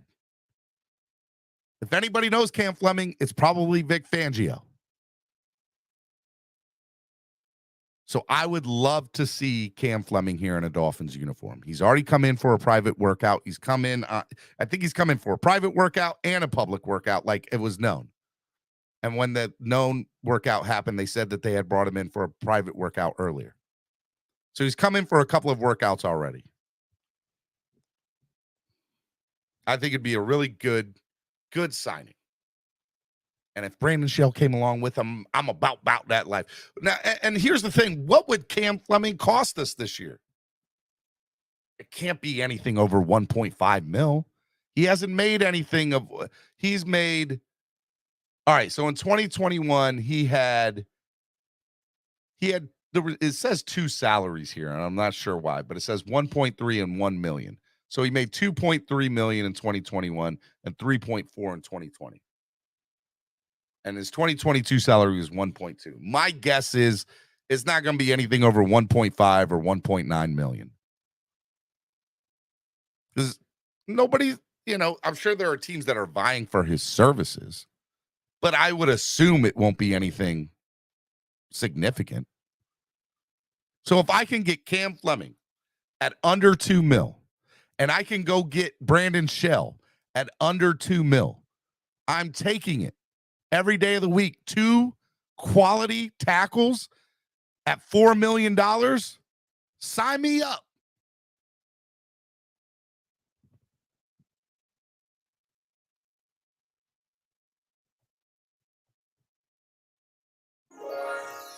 Sign me up.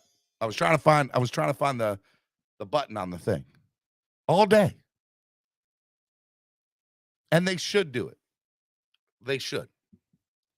But Steven, that still doesn't mess with the guard position. Okay, that's true. So what do they do about the guard position? Because I've now, with Cameron Fleming and Brandon Shell, addressed the tackle position on the right side, I believe. Right?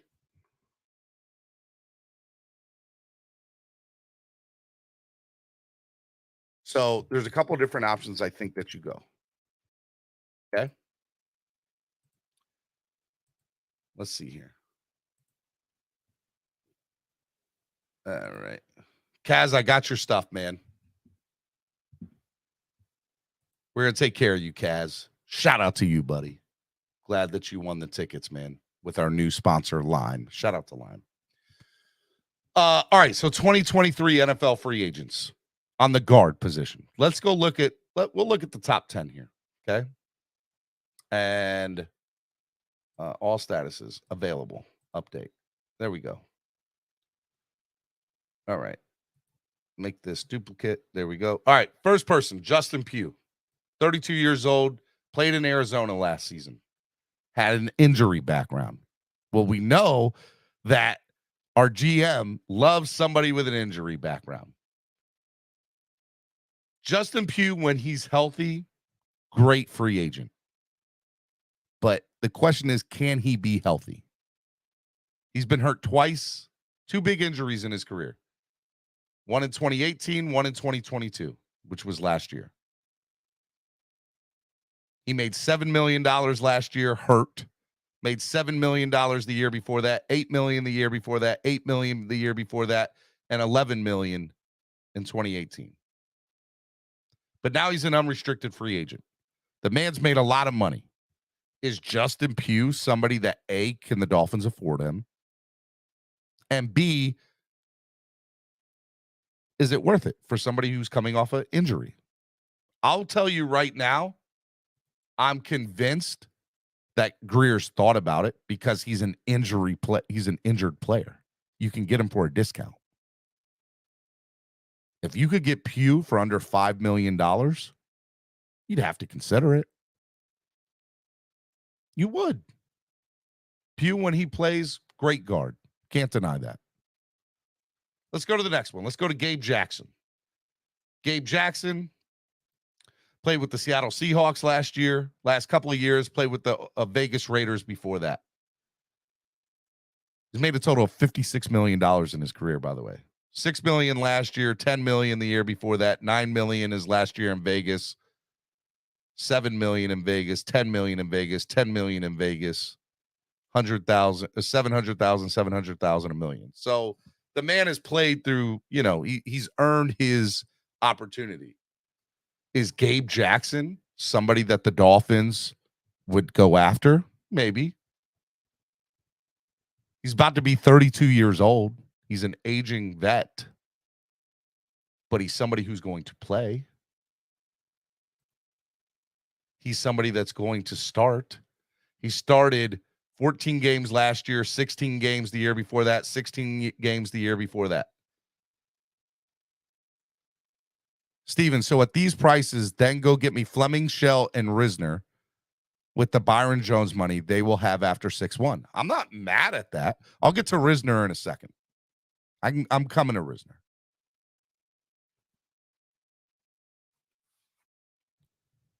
But if I can get Gabe Jackson for anything, he made $6 million last year and only started 13 games. If I can get Gabe Jackson under $5 million and then go get Shell, by the way, Shell and Fleming for under $4 million together, that's $9 million for 3 quality offensive linemen. You can't tell me that Dolphin fans wouldn't be all day long. All day long. J.R. Black says the fact that the Fins acquired about running back DJ Swift after drafting A-Chain. Yes, it has come out in the media that the Dolphins were in on the DJ Swift sweepstakes. They didn't get him, but they were in on him. And they brought in so many O-linemen in for tryouts, which we have on record. That's not just fans hearsay. That's not just YouTubers saying that. Fans should know that the Fins are not done yet. Take chill pills. J.R. Black. Couldn't have said it better myself, man. Could not have said it better myself. And we know that the Dolphins are getting 10 post-June 1st, and they even have more opportunities to free up more money before that as well. Let's go to Dalton Risner. Dalton Risner is somebody who I think that would fit very well and with what the Dolphins are trying to do. His average annual salary, though, is $9.5 million. Okay. And, that's a lot of money for a team that doesn't have a lot of money to be spending. So you have to find value. So the question is, would he cost $9 million according to a cap the way we would figure it all out? Probably not. Sure. And Greer would make the money work and figure it out. So it'd be probably a long-term deal with back-end money and a big signing bonus. We currently have $2 million in cap space, plus another 10 that's coming off the books June 1st. So that's 11 mil. Plus the rumor is we're going to be renegotiating a couple of other deals. So we should have more money, even more money than that. I'm predicting come June 1st, we'll probably have guaranteed 11, but I'm predicting it'll be 16 to 18 mil. And I think you can easily make that work. I think Dalton Risner is somebody that is interesting because he started 15 games last year, 15 games in 2021, 16 games in 2020, and 16 games in 2019. He played 90% of the snaps last year, played 77% of the snaps in 2021, played 92% in 2020, and 96% of the snaps in 2019.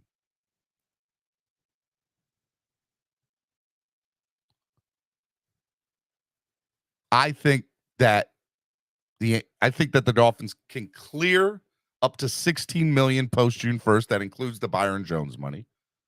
I think you could easily make the numbers work on Risner, where if his market value is $9.5 million, and according to Spotrac it is, and by the way, last year he made his total salary last year was 2.7. So Spotrac has his market value at 9.5, but the man hasn't made over $4 million in his entire career. Interesting. So Risner's looking to get paid. He's looking to get paid. Are the Dolphins going to be the one to do it? We can make the money work. Even if you brought in at 9 mil, let's say the Dolphins brought in Risner at 9 mil. And by the way, let's go off the theory that they're still going to bring in Cam Fleming and they're still going to bring in Brandon Shell, which we all agreed that'll probably be a total of $4 million between the two of them. So if you bring in Cam Fleming at 9 and you bring in those two other guys at 4, that's $13 million. That leaves you $3 million left over off of the possible 16 I think the Dolphins will have. By the way, that's minimum 16. And I'm predicting here, right? I'm predicting. Dolphins will at least have 12. So those numbers alone, you have enough there to go get those guys. And I think that Brandon Shore and Chris Greer will easily make it the cap hit less than $9 million.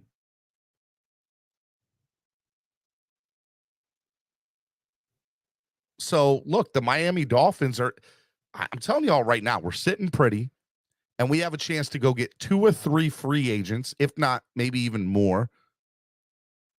And now, Steven, this doesn't include the Dalvin Cook money. Fair. So let's go look at what will Dalvin Cook cost the Miami Dolphins next year. Because you got to play that out. Dalvin Cook last year made $10 million. Or excuse me, made close to 10 million. He's due another 10 this year, another 10 the year after that, and another 10 the year after that. It's a lot of money for a running back, an aging running back. Well, how do you keep a running back happy and paid? And how do you convince a running back to take a discount when running backs are already not getting paid what they deserve? There's 2 ways you do it. Number 1, you give them a big-ass signing bonus. And number 2, you extend it out over a certain amount of years so that it's backloaded. The Dolphins have already done that with multiple other contracts. They're screwing themselves for the future. No, just understand Brandon Shore and Chris Greer have a way, and we're in a Super Bowl window now. If multiple people around the NFL think the Dolphins are the 7th and 8th best team, by the way, I think we're higher than that personally, but all these, idiots in the national media, pundits, have us at 7 or 8 in the AFC. Adding Dalvin Cook and bulking up that offensive line, that should easily make us 4 or 5. And I think we're already 4 or 5 already in the AFC. The Dolphins will beef up the offensive line. The Dolphins will go out and try to go get Dalvin Cook. Will they get him? I don't know, but I think they're going to try.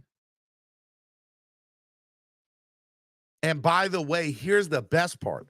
Let's say the Dolphins don't spend all the, let's play this out there too. Let's say Dalvin Cook gets traded to another team and they miss out on him, or gets signed by another team. And Tennessee, by the way, we don't know what they're doing with Derrick Henry. Just want to throw that out there. Let's say we get into week 6. Dolphins are sitting at 5-1, maybe even 4-2. Let's say 5-1. Say the Dolphins are sitting at 5-1 come week 6. Now I'll play 4-2. I'll play the lower end. Dolphins are sitting at 4-2 come week 6 of the NFL season. We didn't address getting another running back, but we did beef up the offensive line a little bit. And let's say the Tennessee Titans are sitting at 1-5. You don't think that the Dolphins are going to call up Tennessee and say, what do y'all want for Derrick Henry? Let's go, cuz. They made a trade deadline deal last year. You don't think they'll do it again? Of course they will. So we don't even have to address the Dalvin Cook or the running back situation before week 1.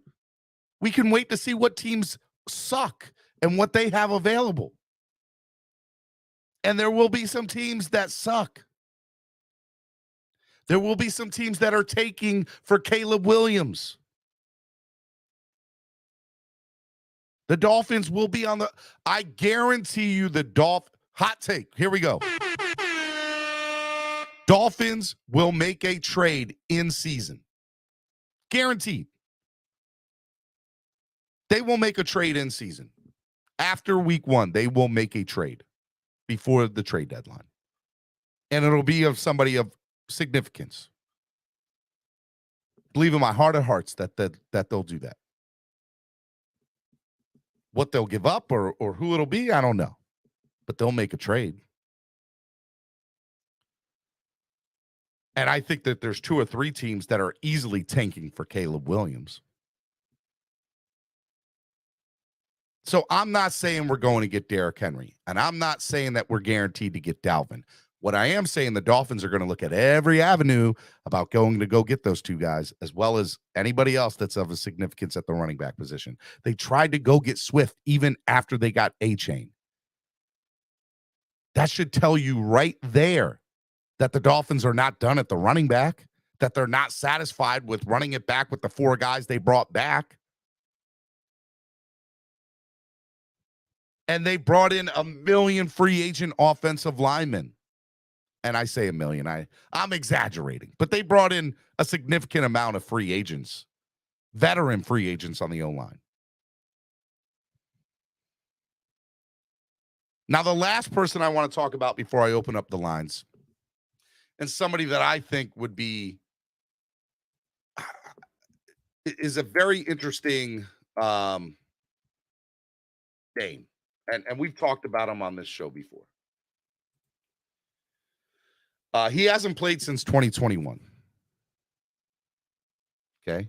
He signed with us, was it last year or the year before? But didn't play.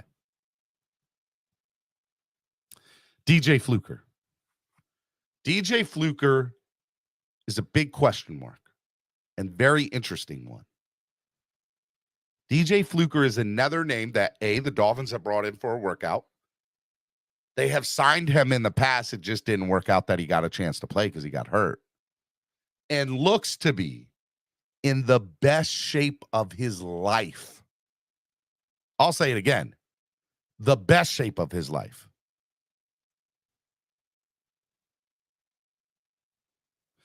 So the Miami Dolphins, when it comes to DJ Fluker, will be very interesting. He's a guard. He's not going to cost you that much. My guess is DJ Fluker would cost in the range of $700,000 to $1.2 million. And that's on the high side. His last significant contract was with the Baltimore Ravens in 2020 for $1.2 million.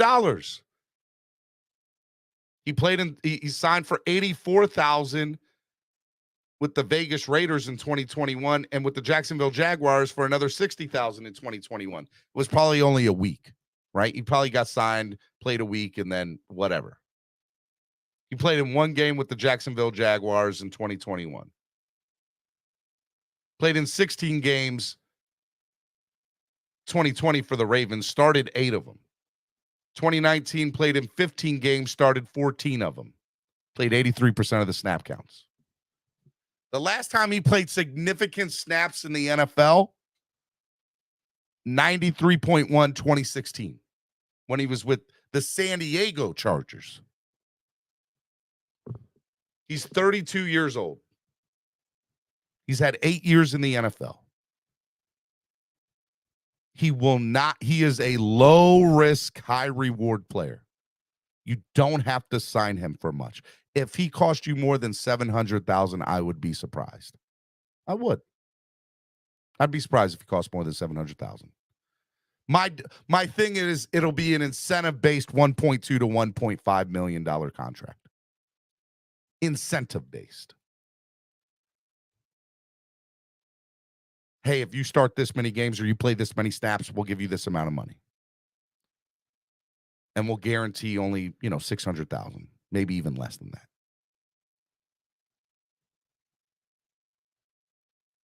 So here's what I believe. I believe the Dolphins are going to go after 3 or 4 veteran free agents on the offensive line. Couple guards, couple tackles. I believe that's going to happen. And I believe of some value. And maybe you even get somebody as good as Dalton Risner. 100%. Could happen. You'll have the money there. I believe that they're going to go after Dalvin Cook. Dalvin Cook's situation is interesting. How do you make the money work on that as well as getting the free agents on the offensive line that the Dolphins need? Well, everything has told us you can say all you want about Chris Greer, but the man is a genius when it comes to the salary cap with Brandon Shore. So that shouldn't be, you shouldn't sit there and say, I don't know how they'll make the money work. And they probably go after another linebacker. Maybe. But everything that I've seen from the Dolphins over the last several weeks is this is a secondary heavy defense that are not going to rely a lot on the linebackers that they have in-house or the ones that they're going to rely on to begin with. You might see 2 linebacking sets. Defensive sets with 2 linebackers. Defensive schemes with 2 linebackers. You're not going to see 3 or 4 linebackers on the field. Be very rare. You will see a lot of schemes for Vic Fangio's defense with a lot of people in the secondary. So what else do they need to go get on defense? Maybe another nose tackle, maybe. And maybe another linebacker. But I think for the most part, they're set at defense. You went and got Cam Smith. You're good, Fangio. Do you need anything else to be successful? Don't think you really do. Just make your game plan, improve what's already in the building, be good to go. Greer's focus should be with McDaniel on improving that offense more. And how you do that is on the O-line and also and if you can go and get a really good running back like Dalvin. Now, there's one other position I have not talked about. Tight end. Do the Dolphins do anything with tight end? Do they address the tight end position? I don't know if they do. And here's why. I've been hearing a lot of reports about these off-season workouts the last few days at Hard Rock Stadium. And one of the things that I have heard is that Eric Saubert is really impressed the coaching staff. Obviously, that's why they got him. Here are some names at the top of the free agent list at tight end that are available in the NFL. Cameron Brate played with Tampa Bay last year, age 31. Jeff Swaim, tight end, 29, played with the Tennessee Titans last year. Mercedes Lewis, 38 years old, played with Green Bay last year. Don't think he's going to be the guy, and if he is, he's probably going to New York to play with Rodgers again. Cethan Carter, 29 years old, played with Miami last year. Adam Shaheen, 28 years old, played with Miami last year. Ryan Griffin, 33 years old, played with Chicago. Kyle Rudolph, 33 years old, played with Tampa, formerly also with the Minnesota Vikings. Good name, but I think he's at the end of his career. There is nobody on this tight end list that makes me say, oh my God, the Dolphins need to go get him. Because the names that are left are people that have really good catching ability. And we know that this offense does not value pass catching tight ends. You need to block. You need to be a damn good blocker at tight end in this. So the free agency names that are here on Spotrac that I'm looking at, I don't know if they address the tight end anymore. I don't think they do. Now, does that scare me a little bit? Yeah, it does. Because we're hedging our bets on a converted wide receiver to tight end in college football who wasn't that great to begin with anyway. Right? And that's no disrespect, but it is disrespectful, but it's the truth. Eric Saubert, who's played however many snaps in the NFL, not a lot, was the number 2 or 3 tight end in Denver. And Durham Smythe, who I love. But again, if he was that good, and maybe the Dolphins do value him a lot more than maybe I think they do. If you asked me 2 years ago about Durham Smythe, I would have said, man, I like him better at tight end than I do Gesicki. Because Gesicki is a slot receiver who you throw up and you get open. He's the number 2 tight end. He's like that in that 2 tight end set. He's the one that plays the far side and runs the route. But Durham Smythe is a true tight end. Now, last year, you saw Alec Ingold play a lot in the tight end position because they needed a tight end that could block. And Alec Ingold already had a messed up hand anyway. So you put him there as a blocking tight end.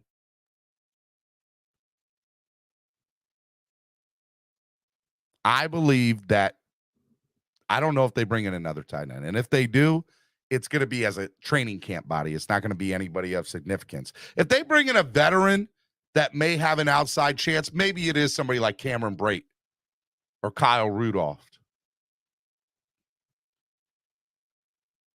Max Williams of Arizona.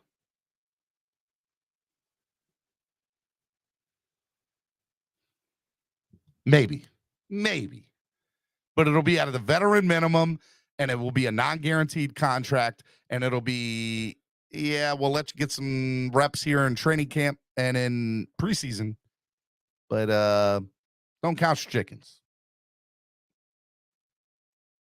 Don't buy a house down here. Don't get a lease down here just yet. Just wait to see how this plays out. But yes, maybe they bring in somebody like Max Williams, right?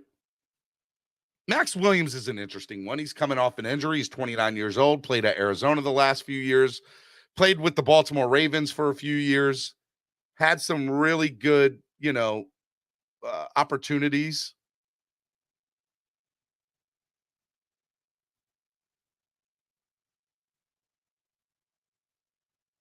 Last time he played any significant snaps was 2 or 3 years ago. He hasn't played more than 400 snaps since 2019. I guess we don't really need him to play more than 200 or 300 snaps. Max Williams is somebody I wouldn't mind, maybe.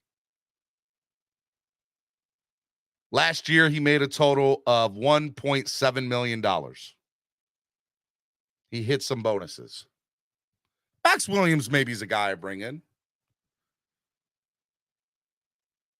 We'll bring you in at $1 million, make an incentive $2 million. You play enough, your results, and you make it incentive based. Maybe Max Williams is a guy you might bring in. I wouldn't be mad at Max Williams. I wouldn't. He's a big guy. I would definitely consider him.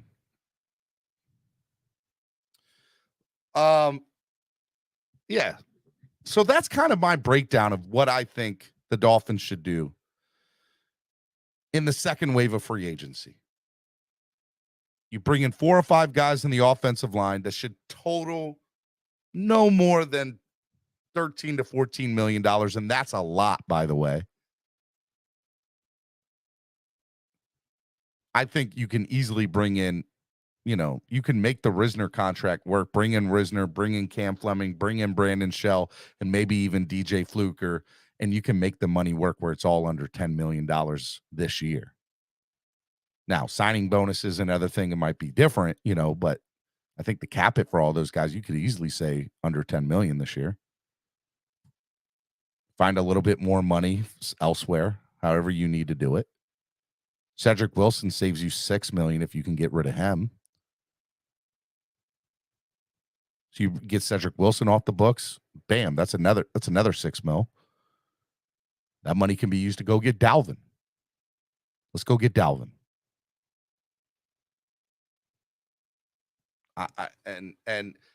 I think that Dalvin would easily take a high signing bonus over a 4-year period, back end it, make the cap hit this year, $6 million.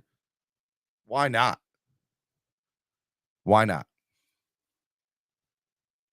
You address the offensive line with 3 or 4 vets, free agents. You go out and try to get Dalvin. You maybe consider 1 veteran tight end as a training camp body. I think they probably will. It'll be a non-guaranteed incentive-based contract with a veteran tight end as a training camp body. And yeah. And maybe 1 linebacker. 1 more linebacker. But as we all agree, they don't value linebacker in this defense. They don't. So, and maybe a nose tackle. A backup nose tackle. I get that the Dolphins need to address the O-line. I believe that they're going to do it. I believe there's money to do it, and I believe there's capable free agents that help this offensive line today and make it 10 times better than what it looks like currently.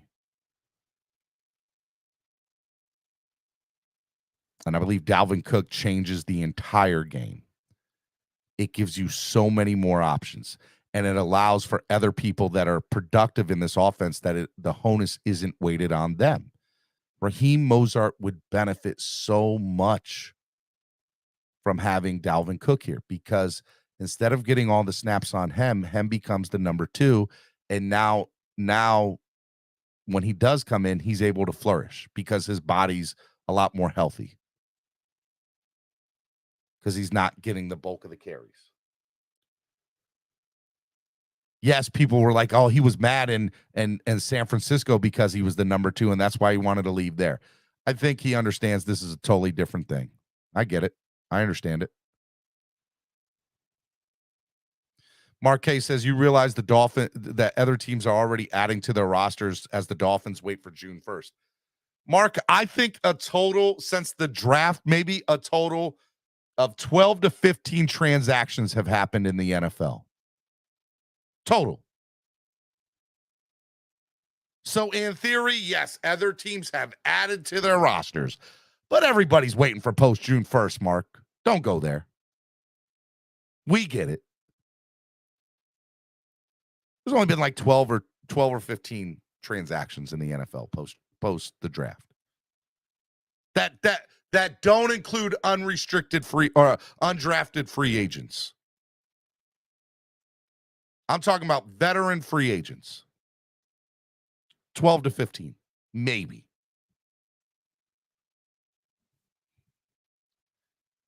You take the undrafted free agents, then yes, they're all adding. Stop arguing with Russian bots, Stephen. Oh, I love it. I love it. Why don't we run the ball? Why don't run the ball? Why spend money on an RB? We don't run the ball. Why spend the money on our Dolphineer? So Mike McDaniel has said in press conferences since last year, he said that I think 2 running backs have gone on record in their offseason workouts or whatever that said in their end of the year meetings with coach that he apologized to them for not running the ball as much. They're going to run the ball more this year, Dolphineer. They're going to add it to their arsenal. I think part of the reason is they couldn't because of the offensive line, which is all the more reason to think that they're going to add to it post June 1st. And I also think that he understands that he needs to be a little bit more creative in those ways. Obviously, the opportunity for jet sweeps, I think, are huge. I said last year in multiple games, look, I'll give you an example. The touchdown that Tyreek had off the fumble in the Chargers game. Remember, it got fumbled. He picked it up, went backwards, ran it around, and ran it in for a touchdown. I said that's a prime example of why a jet sweep would flourish in this Miami offense. If you did reverses and jet sweeps, or at least pretended like you were doing them, the secondary could not bite on it.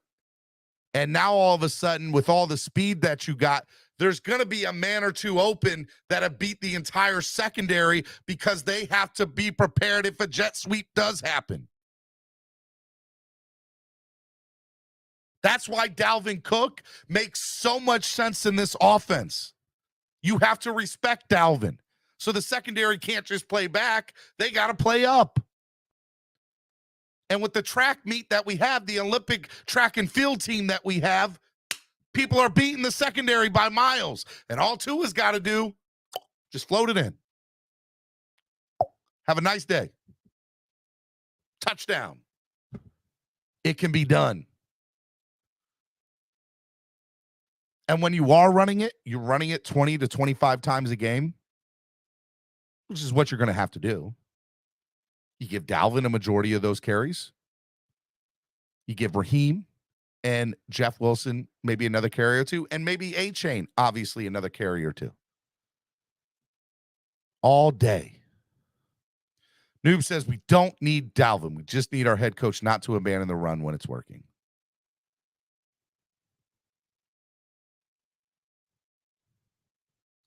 The problem with many of you fans think what you believe is facts, and you try to pass your misery feeling on to others, always thinking of the past rather than failing to acknowledge this is a good team. This is a very good team, J.R. Beck. I agree with that.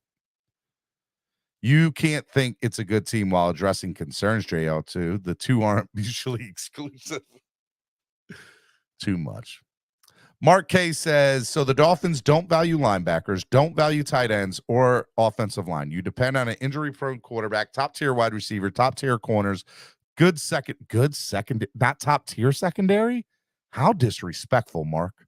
That's not even the first thing you said wrong in this little chat here. But okay. Excellent edge and an okay but depth challenge defensive line. Let me tell you something right now. There's a lot. What you said here is wrong, Mark. Number one, it's not that we don't value tight ends. We don't value pass catching tight ends. We want good blocking tight ends. We're about that life.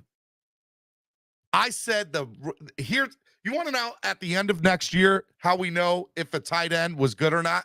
Go look at a snap count. If at least one tight end, not due to injury, let me just throw that out there, as long as they stay healthy, as long as one tight end plays a majority of the snaps, which I'm going to take a 75% or more of the snaps. And by the way, that's probably on the low side. I'm going to say more like 80% or more, if I'm honest. Whether he had 5 touchdowns or 1, if he played 80% of the snaps and our offensive line killed it this year, or our running backs killed it, and our wide receivers, and we made the playoffs and everything, I am applauding it.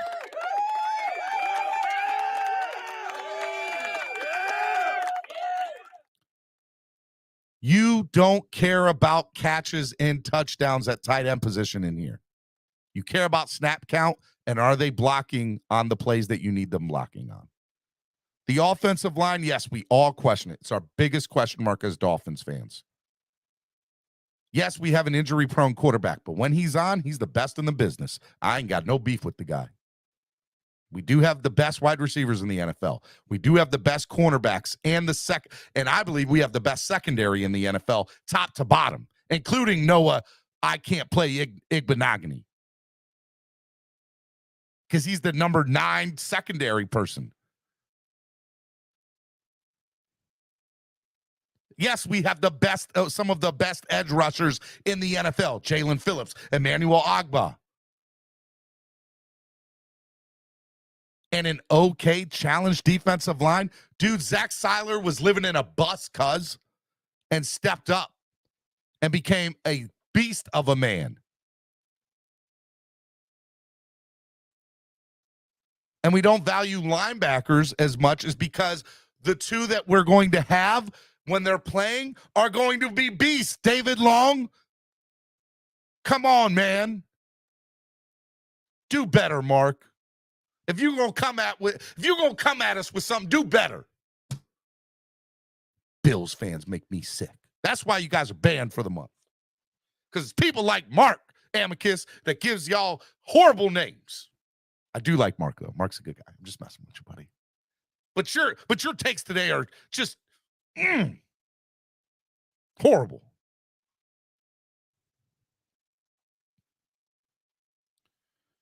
Anyways, sorry about that, guys.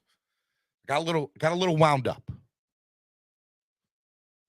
All right, hit the like button if you haven't hit the like button already. Hit it. Why haven't you hit the like button, guys? Almost 100 of y'all in the room. Hit the like button. Donate to the channel. Help the channel grow. Can't grow without your help.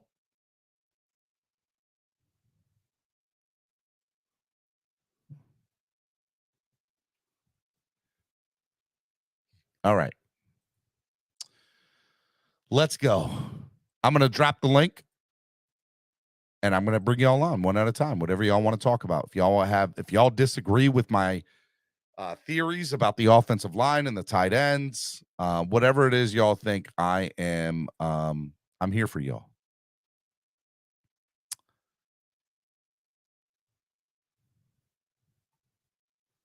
You're arguing with a Bills fan who lives off the Dolphins, Trucker Sean said.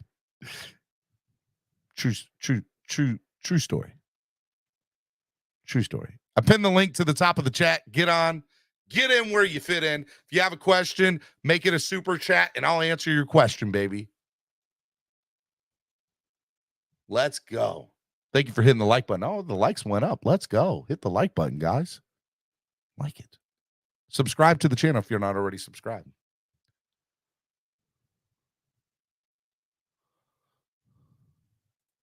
One at a time again. Wow, someone is shook this morning. Shaking my head. Be a man, Steven. Face us all. Plus, it's a Monday, bro. I'm bored. Look, man, I can't be doing Wildin' Out Wednesday every day. Then Wildin' Out Wednesday wouldn't be so special. Let's see how it goes. Let's see who comes on. Right now, nobody's in the back. When people come on, we'll see where it goes. So you're saying he's a parasite, Trucker Sean. Makes sense. You guys are too much. Too much. A leech noob. Full panel or no panel? Come on, let's fight with Mark. Mark can't get on. There's no Bills fans allowed. So you'll be arguing with yourself. Now, he might get in the chat, but that's just about it. $5 a panel. I'll tell you what, I'll open up the panel full for an hour if y'all donate a total. Donate. I'm trying to think of a good number. I'm thinking of a number between 99 and 101. If y'all donate as a total between 99 and 101, I'll open it up for a full panel. Donate to the channel a little bit, and I'll open up the panel. Let's go. It doesn't have to be that high. Raise some money for the channel, guys. Come on.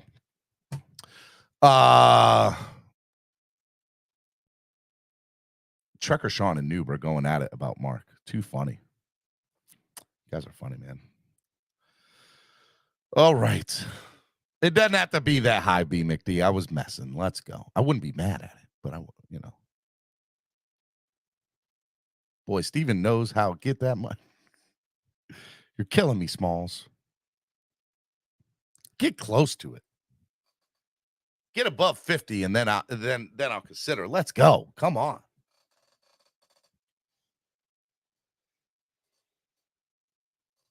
Got a lot of stuff to do anyway. I got a conversation this afternoon at 1:00 with a couple places in Philadelphia, a couple places in DC, just to get some of the particulars done for those games.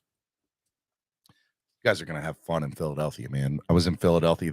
By the way, this weekend I went to Philadelphia and had a really good time, you know, hanging out at all those places and tested out food and talked to people, and it was really, really good. B. McD gifted a Miami Sports Music membership. Let's go, man. Thank you, B. McD, for gifting a membership. Manalo Rivera was gifted a membership by B. McD. Like it, baby. Let's go. Manalo's my guy.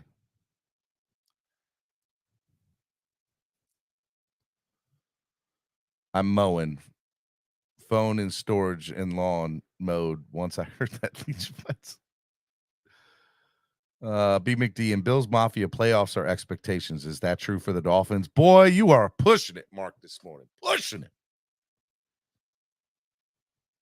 Corey Walker said, I told my friends at work this year that we're going 12-5 this year and made some. Made some what, Corey? Made some what? Let me know. What'd you make? Shout out to B. McD, my guy. Guys, keep on donating to the channel. Come on. Get up here. I'll open up the lines. Where y'all at? Talking about doing a full panel. Ain't nobody even getting on. Mistakes. He made some mistakes. Playoffs. Don't talk about playoffs. We're just trying to win a game. Love it. Love it. Dude, Spotrac, by the way, I love Spotrac. I could be on this website all day looking at numbers and stuff.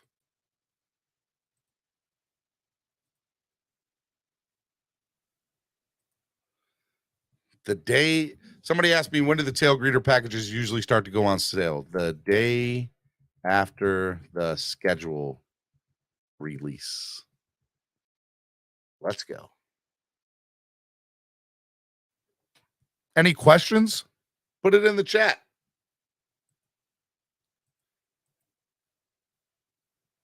I guess y'all want me to end the show early today. Stephen D, I hope you had a great weekend, bro. Yeah, so I meant to tell you. So I went to Philly and went to Geno's and Pat's. Got me a Philly cheesesteak, my guy. It was good. It was good. I do like some Philly cheesesteaks. I got me, let me get steak with a steak with it. Let me get with it. That's how you do it. Like they have like a sign on the thing in Pat's. This is how you're supposed to order. Let me get a steak with a steak with WIT wit. Basically means with onions. And then they have like 6 different types of cheese, including the cheese out of the can. I forget what it's called. Cheese Whiz. Yeah. It was good. I enjoyed it. It was delicious. And by the way, you know what else I had for the first time this weekend? Y'all are going to laugh. I've never been to a Wawa. We have Royal Farms here. Never been to a Wawa. Went to Wawa for the first time too this weekend. Yeah. Had me a panini. Delish. That's all I'm saying. Delish. Love it. All right, I got somebody in the back. My brother from another mother. You can hear him sometimes here on the Miami Sports Music Podcast Network, but you mostly hear him on his channel, Finn's Take with CB83. What's up, man? What's up, man? You're on mute. You got to get off mute, CB. Hello. CB got on and then muted himself. CB, man. Have you ever worn the Manscaped underwears? They are very comfortable. What, Jose? That's your question? You're killing me today. Wawa is mid compared to Sheets. Nah, dog. Disagree with that. CB, you're on mute. Take yourself off mute.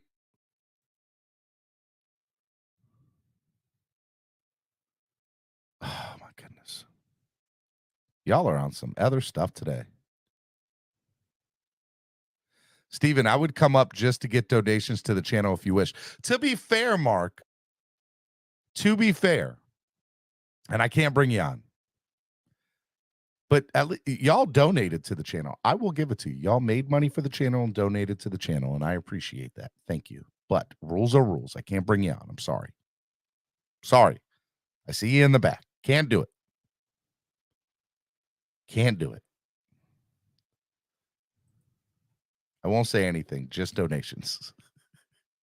I'm not allowed to bring you on, man. I can't do it. You know who you talk to? Talk to the gatekeeper for this. Talk to Noob. Direct all your complaints to level 2 Noob.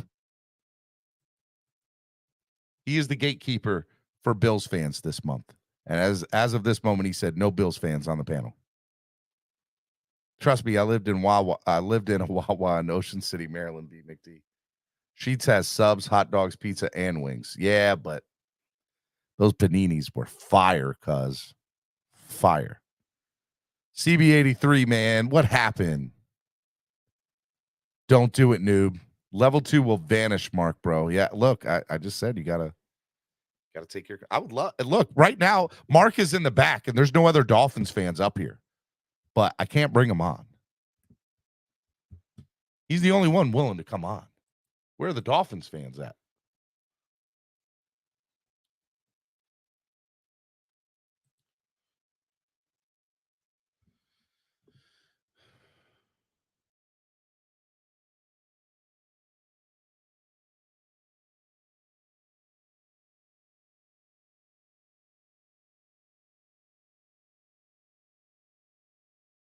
I mean, how crazy would it be? The Heat, Panthers, and Dolphins all win championships this year. It would be a national media nightmare. Bro, if the Heat and the Panthers and Dolphins all won a championship this year, South Florida reigns supreme. Because, a matter of fact, every time somebody wins a championship this year, if the Heat win it first, they do their parade. And then the Panthers win it, and the Panthers have the Heat with them in their parade. And when the Dolphins win, they bring the Panthers and the Heat in their parade. And then there's 3 teams in a parade, all champions, cuz. And you see the Stanley Cup, the Larry O'Brien trophy, and the Vince Lombardi trophy. What? Man, that would be awesome. June is around the corner. Steven will eagerly bring his favorite fans up to the panel shortly. He's used to being in the back. Mic drop. Oh. Mark don't have the tables to throw yourself through instead of being here. By the way, Mark's still in the back. Just want to throw that out there.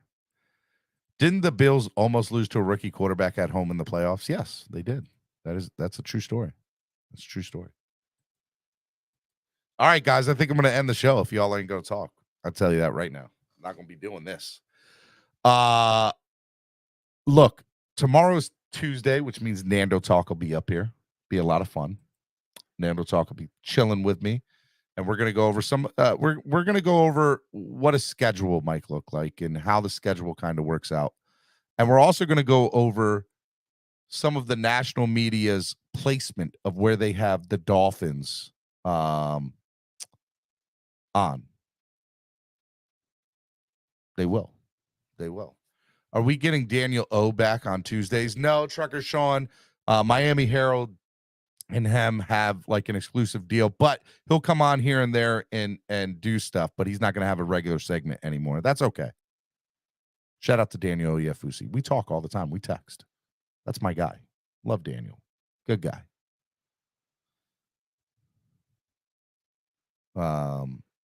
Man, Mark, you didn't have to go there with the guy. Giovanni says, I am listening. Boss will fire me if I get on. Guys, donate to the channel and I'll keep talking, or come on and I'll keep talking, or I'm ending the show. Which one is it? Let's go. I'm trying to stay on for some of you. Can't do it. All right. Y'all are too much, man. I'm in the chat just reading some of y'all's comments. Y'all have no chill. Zero chill. Even if you mark it, they will come. Y'all are too much. Too much. Well, tonight, right? Tonight, game 4. 7. Yeah, game 4. Miami Heat. Let's go. In Miami. Steven, if you mark it, they will come. All right. Here's somebody in the back room. Been waiting for this guy all morning. I asked questions. Chef Shu said, I didn't see your question, Chef Shu. I apologize. I'm working, but listening. Flipside said, there's 10. Thank you, man. June 1st couldn't come fast enough. California Pittsburgh. What up, Lewis? What's good, Steven? I mean, I was doing all right. I thought people were enjoying the show, and then nobody wanted to get on, and nobody. But then all of a sudden, you came on, and Flipside started donating. So hopefully, y'all get the train moving. Shout out to Flipside and Lewis. Well, I'm just not feeling good. That's why I haven't been around. Why haven't you been feeling well? What happened? Did you catch a bug or something? It's because the Tampa Bay Lightning aren't in the Stanley Cup Finals, and you just are so sad about that. It's because the damn Panthers are up 3-0. Boy, cuz we are about that life, my guy. Hey, the Eastern Conference Finals, here we come, man. Here we come. And then we're going to take on the New Jersey Devils or the Carolina Hurricanes. And that's where the fun stops. And then we'll play the Seattle Kraken in the NHL Finals. Oh, man. Oh, you got it all mapped up then, huh? I got it all mapped out, my guy. I think it's going to be the Devils. We'll play the Devils in the Eastern Conference Finals, and then we'll play the Seattle Kraken. By the way, coolest name in sports. I don't care what anybody says. I do like the Seattle Kraken. I agree. Such a great name, Seattle Kraken. Come on, great name.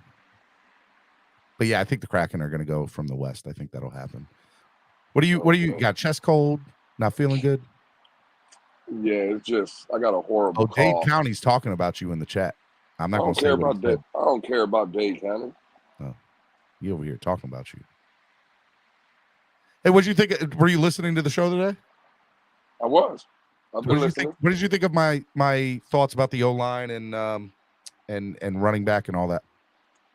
Well, I think you kind of said it. I think all that is on the table. And listen, I think if you're a person that can read between the lines, before free agency started, especially with Reisner, right? Dalton Reisner, we all know he's the top free agent, at least at guard, right? Yeah. Yep. There's a reason he's still available. I think that Miami might have a deal already in place with him. I think they told this guy, again, Steven, I'm just saying, why wouldn't the top free agent at a position still be available? In your opinion, why? All right, well, let's just break it down in its entirety. Why is any free agent available right now? All right, so two reasons. Number one, they're not elite enough at their position, right? They're not elite. Most 99.9% of the reason why a free agent would still be available is they are not the top tier or the elite at their respective positions. Number two, they've overpriced themselves. They're asking for too much money, more than what teams are willing to pay for. Right. Number three, they're injury plagued, right?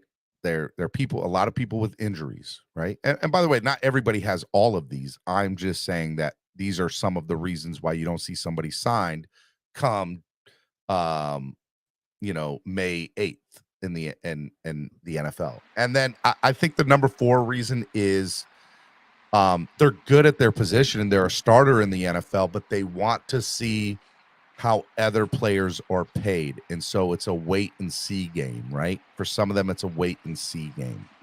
I'm going to wait and see what player X gets paid before I go ask for my money of what potential contract could be for me. Well, yeah, that falls for like a Taylor Lewan, a Cam Fleming. Taylor Lewan, no, I don't think it does for him. He's been hurt. He's had 3 major injuries in 4 years. Taylor Lewan wants to get paid what he wants to get paid, and if nobody's willing to pay it, he's not going to go play. Does not care. I don't think so. I think one of the hottest podcasts in the world. Yeah, but I think he's just a veteran and don't want to go through all this off-season workouts and all that stuff. I think he's just going to be one of those guys that signs right before the season. Right before the season. And that's number 4 or 5, whatever one I was on. It's veterans who do not want to deal with OTAs and training in the beginning of training camp and are waiting till the middle of training camp to sign so they don't have to put in as much. But that's why I said about Dalton Reisner. You see, he doesn't fit any of those criteria that you just mentioned because you illustrated the last 4 seasons. He's played almost 90% of the season. So why his snap counts are above 90 last 4 years. Exactly. That's why I believe, if I'm reading between the lines, and again, I could be just totally wrong. I just think Miami has already reached out and said, hey, man, listen, we don't have the money right now. But June 1st or June 2nd, that bank account is reopened. And if you just hold back and you sit and you see what we're building here, we want to bring you in to be the new left guard of the Miami Dolphins. And I think that's what's happening. That's fair. I think that's fair. And Reisner, now here's something I think I'll fight you on a little bit. I don't know if teams have quote unquote deals in place with players. I think there's a mutual understanding maybe between them. Do I think that Chris Greer and Reisner have talked? Yeah, I do. 100%. But do I think that they may have talked numbers? Maybe, but it might be something to the effect of, hey, I'm going to wait till it could be from either side. It could be, hey, look, I'll have the money June 1st and I can sign you then. And maybe you're right in that matter that they have agreed, but you always have to take the risk of another team coming in at that point and saying, hey, look, we'll give you a couple $1 million more. Let's go. Right. So I guess you can say they have a handshake agreement, but I'll be honest with you. I don't think that happens as much as we as fans play it out to be at this particular moment of May 8th. I just don't see it. Well, I'm just saying, to play devil's advocate to what you just said, would you rather make an extra $2 million to go back to Denver, let's say? Let's keep them in Denver. Or would you rather come to a stacked roster in Miami and take $2 million less to live in Miami? I think that's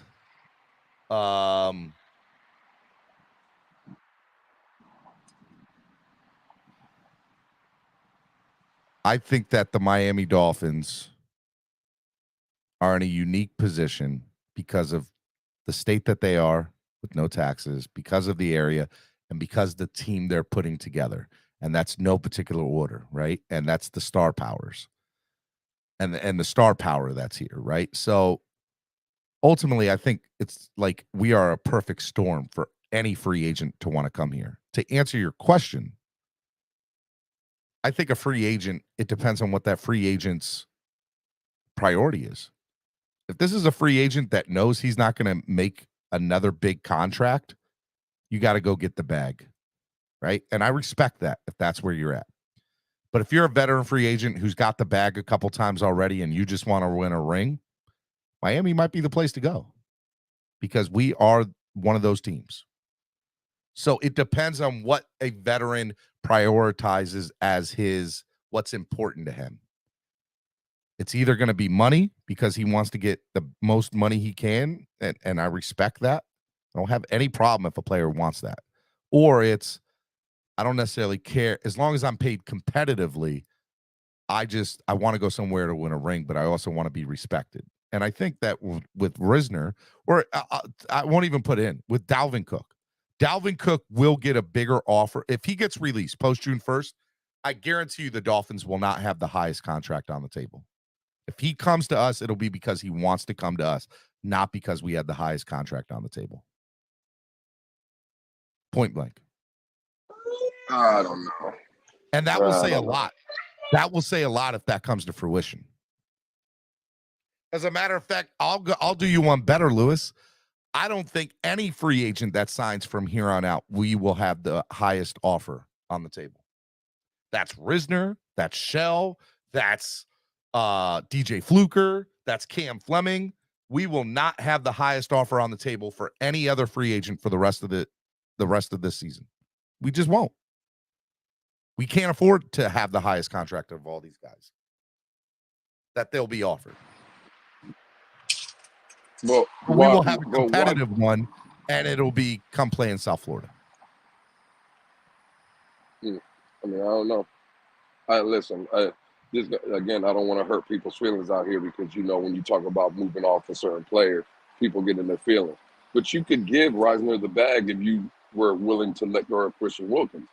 And again, you don't have to even do it this year. You can give Reisner the bag this year or give him the bag for the next couple of years, to your point. I think it would be, if you brought him in, it would be a longer-term deal. You keep Christian Wilkins this year. All right, so Lewis, let me hear you correctly. Okay, and I'm going to call you out. And I want you to man up to this. Are you saying ultimately that you would rather have Dalton, if you had the choice between Dalton Risner and Christian Wilkins, that you're taking Dalton Risner? Absolutely.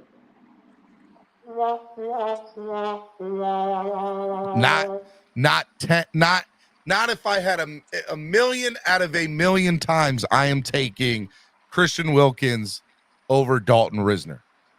10 out of 10. Million out of a million. There's not one time I would take that. Dalton Risner is not elite at his position. He's good. They said he was elite. Said he was elite. That's what I heard. I don't believe he's elite. I think he's right below elite. But I don't think he's elite. Dalton Risner will come in and start every game for us. No doubt about it. Not even questioning it. He'll be one of the best offensive linemen we've had in the last 10 to 15 years. So he would improve the worst aspect of our football team, correct? Without a doubt. Oh, okay. So but it's not worth subtracting Christian Wilkins.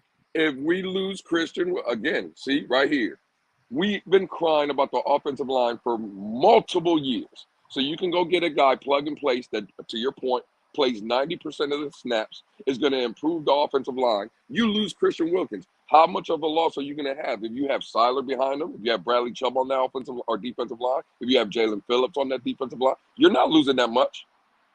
But if you go into the season with the offensive line of Liam Eichenberg playing at guard, are you losing a lot on the offensive line? You see what I'm saying, bro? You gotta pick what's more important to help the football team here. And again, we have a lot more depth on the defensive line than we do on the offensive line. So why not go get a guy that can help you solidify a more pressing need on your football team? Don't be in your feelings. Don't worry about the name in the back of the jersey. If Dalton Risner was elite, he'd already be on a roster with a top 10 contract at his position. I concur 100% with that. We've never seen unequivocally. Smartest thing Walt Dogg's ever said right there. And I agree. Yeah. Well, it sounds like you and Walt Dog are working with feelings and falling in love with No, players. we're not. That's what it sounds like. Lewis, think about it. Think about it. Go look at what Kansas City and Cincinnati did on their own lines this year, right? Go look at what they did. Look at all these offensive linemen. Go look at the bag that Laramie Tunzel got in Houston. Go look at all of this. If you are a elite offensive lineman, you are already off the board and have been paid. There is no reason, if Risner's an elite player at his position, that man should still be a free agent. None at all. That's Cap right there. Who's the guy that went to Kansas City this year from Jacksonville, the left tackle? What was his name? Robinson, right? Cam Robinson? No. Cam is still in Jacksonville. It was the other one. I forget who. I know who you're talking about. I can't think of his He's not elite at his position. He's not elite. Lewis, let me help you. Let me help you real quick. You can't help me, Rashad. You're gonna make it worse. Guards of Dalton Reisner's capability, skill, get about 3.5 to 4 million a year. He not signing Christian Wilkins wouldn't be a major upgrade in pay for Dalton Reisner. So you can say cut or trade Wilson, the wide receiver. You can say get rid of Igbo. Well, his money's guaranteed. Anybody else, because it's only $4 million a year, if that. He's probably pricing himself at $4 million a year, and teams are like, we got 2.5. You're an above average guard. You're not a tackle. You're not a center. Well, we always go by Spotrac, right? Again, Steven was saying it earlier. Yeah, he's made no more than $4 million, but Spotrac has him at 9.5, so they must think he must be elite at his position. Yeah, so Spotrac in my, and I could be wrong, but if I'm correct, they're basing, I think they're basing that number off of what he should be paid along with the signing bonus. Okay. Remember, signing bonuses don't count towards the base salary, except they divide it over how many years he's been. So let's say we sign him to a $15 million signing bonus, but make his base salary $3 million this year. That works for me.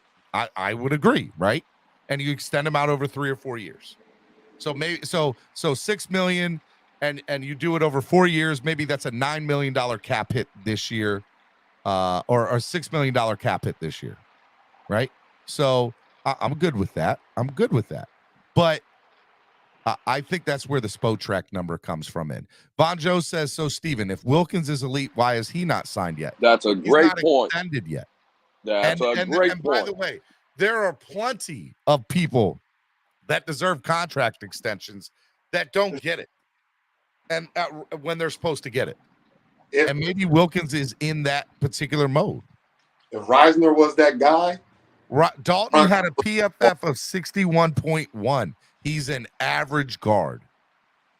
Yeah, I was giving him love saying above average. Well, all I heard before free agency started was everybody in this community saying he was the best free agent available. That was our number one that we should go after. That's all I heard. And now, Rashad, don't sit here and lie and say you didn't hear. Everybody on Twitter, everybody that came on YouTube panel, everybody said Reisner was the pick. Let's not come out here and cap. Player in free agency. That's what Batman said. Who, Risner? Yep. No way. I disagree with that. Number one player in free agency. No way he's not. But that's what people were saying. He's not even the Miami Dolphins. He's not even top 10 free agent. For the Miami Dolphins. Now remaining, yes, he might be remaining, but not at the beginning of free agency. He was not.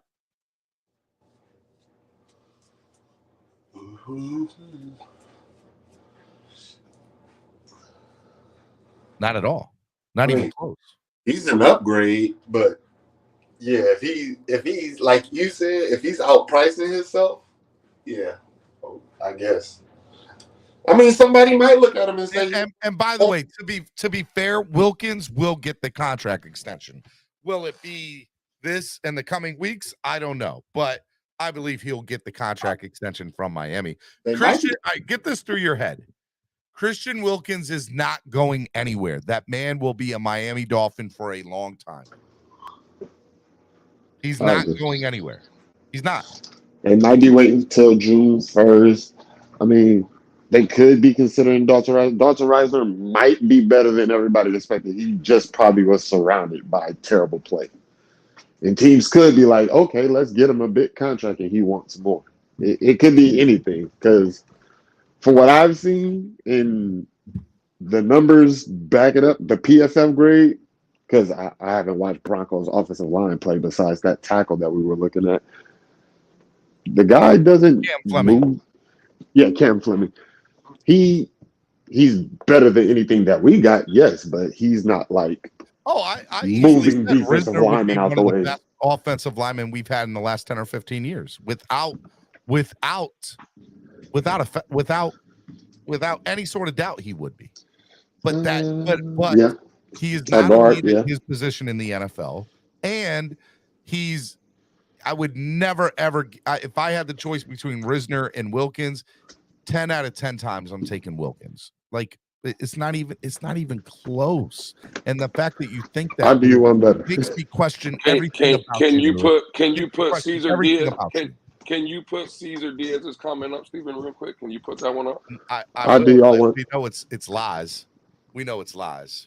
There you go. And I'm sick. I'm at 65% right now, and I'm out here cooking folk. I'll do y'all one better. I'm not even a Robert Hunt fan, and I think Robert Hunt is better than Risner. I don't like once Robert Hunt blocks somebody, beats him, he stops. I want him to continue the play, find somebody else, pancake somebody, do something. But I still think he's better as a blocker. Contract is going to be top 5 at his position. It's going to move the market the same way Justin and Joe are still being worked on. Yep. True story. It will move the market. Christian Wilkins was right not to resign. And by the way, let me tell you something. The man's about to have a payday because we've seen 2 defensive tackles get signed this offseason, and they got paid. The guy from Detroit. And they're both and they were both better than Christian Wilkins. No, the hell they were not. And they were both better than Christian Wilkins. Absolutely. That's the worst thing you've ever said this morning. The love up here for players is real. It's not real. These are facts. You're sitting here saying that Wilkins isn't better than the 2 guys that got extensions already at his position? Who was the last one that just got paid, Rashad? Help me out. It was the guy from Detroit, I think.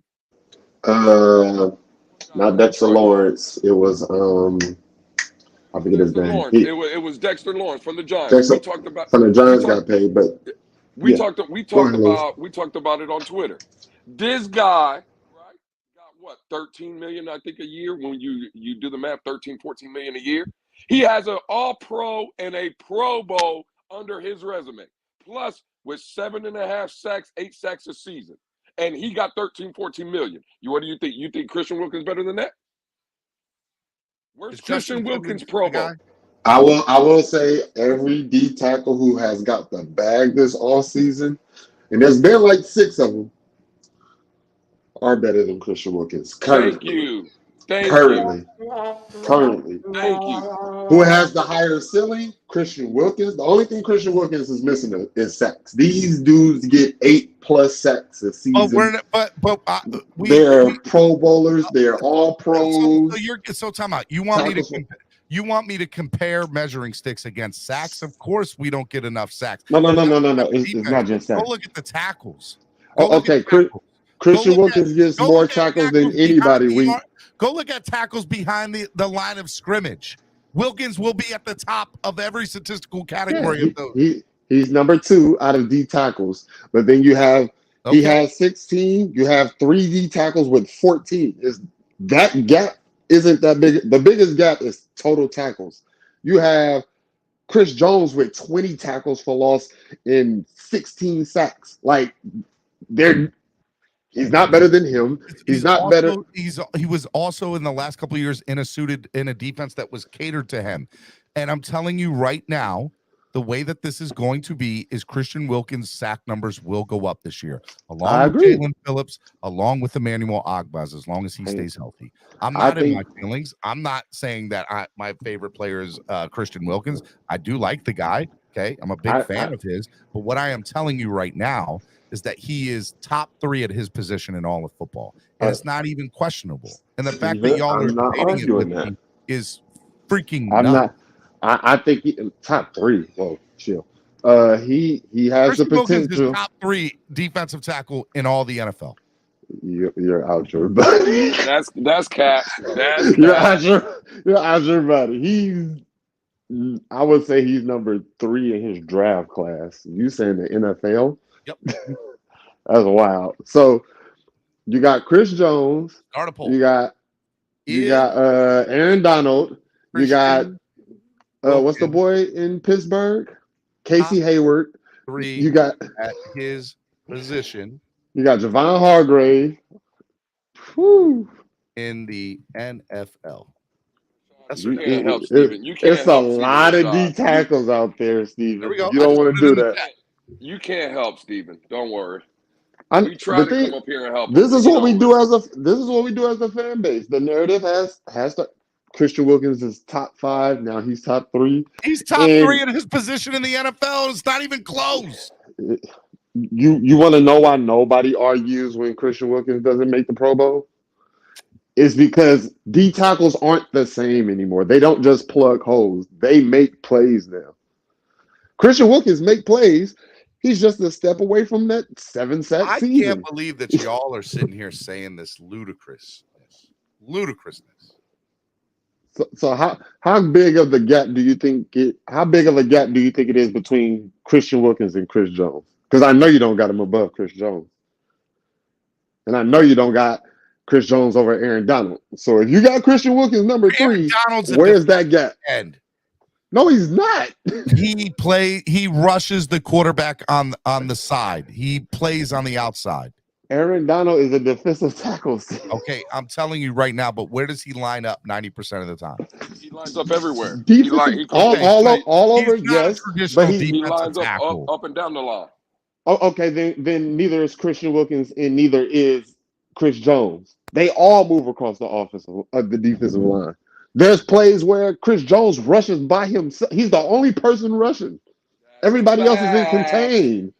They're sitting there contained, like, okay, we got a scrambling quarterback. We're not going to rush. We're going to let Chris Jones rush. Hello, Mr. Shirtless Man. In whose world is Christian Wilkins top 3?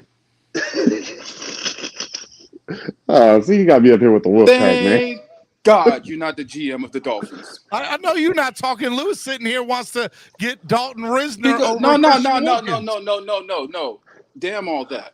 Stop lying to the fan base. Okay, stop pumping this hopium into people's veins. Hey, man. Okay, this delusional. Because you know what, Steven? I could tell you why you might think that, but the Dolphins say that he's not top 3.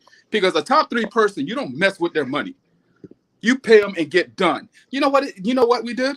Instead of paying Christian Wilkins, we signed Chubb. Instead of paying Christian Wilkins, we sat there and went and got Ramsey. Instead of paying Christian Wilkins, we sat there and got a middle linebacker, whatever pennies we got him on. Instead of paying Christian Wilkins, we signed all these other people but him. Yeah, good point. But him. That money got allocated to all these other things, but him.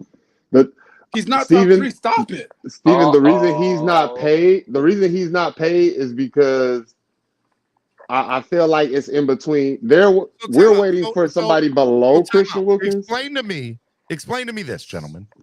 Oh boy. If Christian Wilkins is not top 3 at his position, which I believe he is, why is he going to get paid top 3 at his position? He won't. Who said that? Who said he's gonna get top 3? Who? The top 3 defensive tackles are making $24+ million a season. He's not getting top 3. No. You got He's not getting top 3. Now you got me sounding like an owl. Because who is gonna pay him that? Aaron Donald gets 31.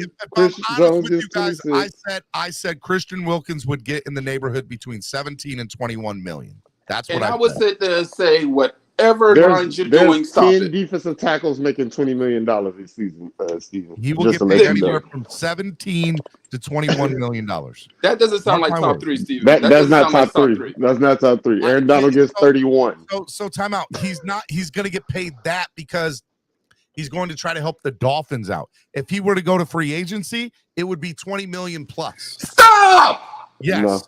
No, stop that. Stop. Pause. Right there. Stop there. Again, Christian Wilkins is coming off his rookie contract. Okay?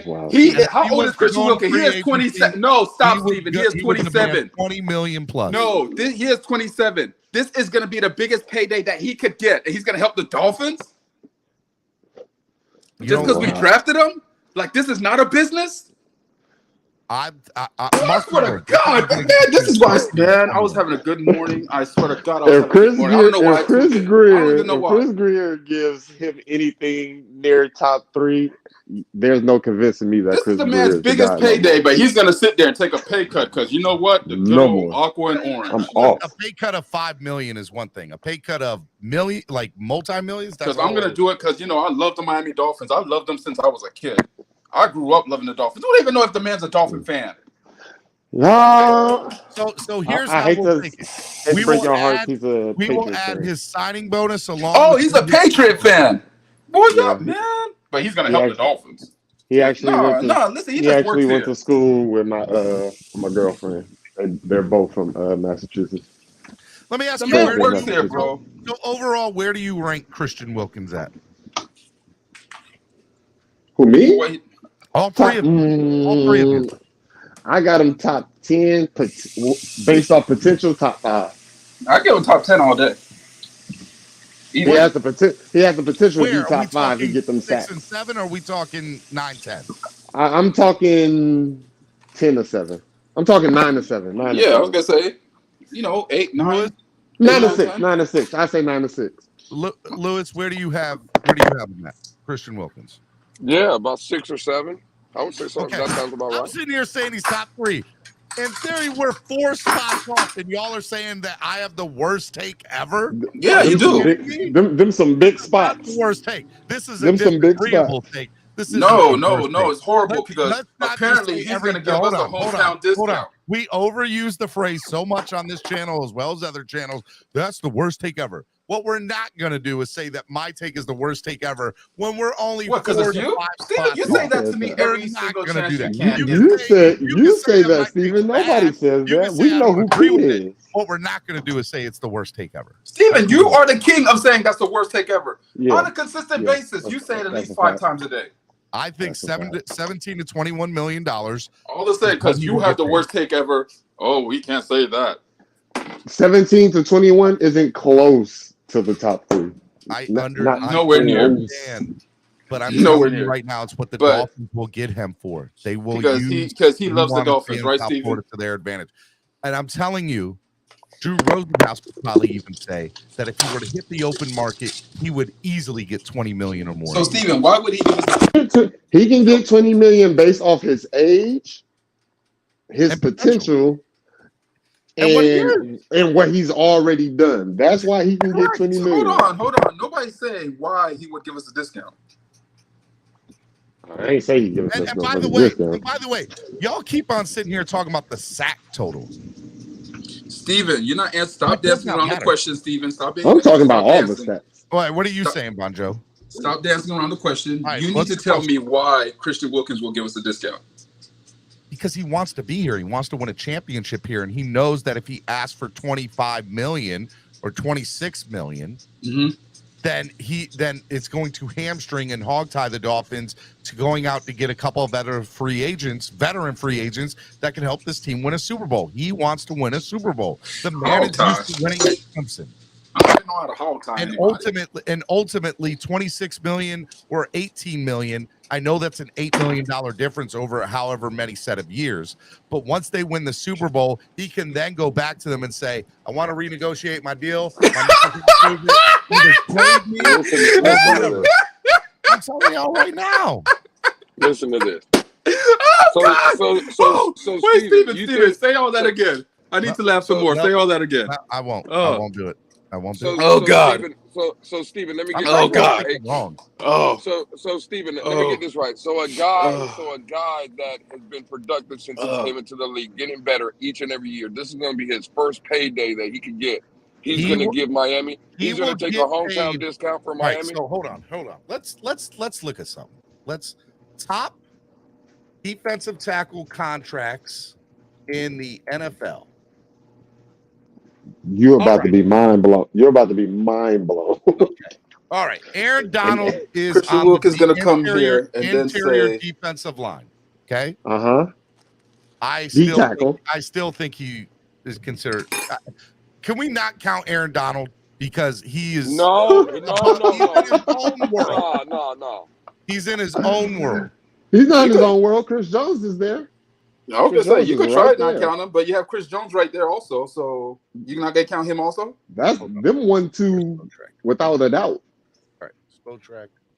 Oh my gosh, this man said Christian Wilkins after he won the Super Bowl with us, then he's gonna come back and say, "Hey, let's renegotiate." Aaron Donald, Chris Jones, Steven, Casey Hayward.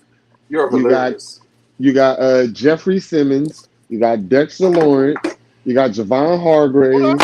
Second, I'm trying to look something up. Okay. Listen, Rashad, you can talk to me because I don't think Steven knows how any of this works.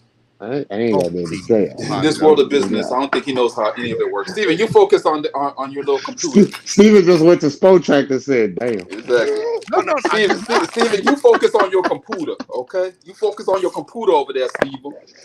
Okay, right. Steven. Aaron Donald, cap hit last year. Was $27 million. This year he's guaranteed to get $26 million. Yeah. And his cap hit in 2024 will be 34. So I am right on the money, by the way. Just want y'all to know this. No, you're not. No, you're not. Just listen.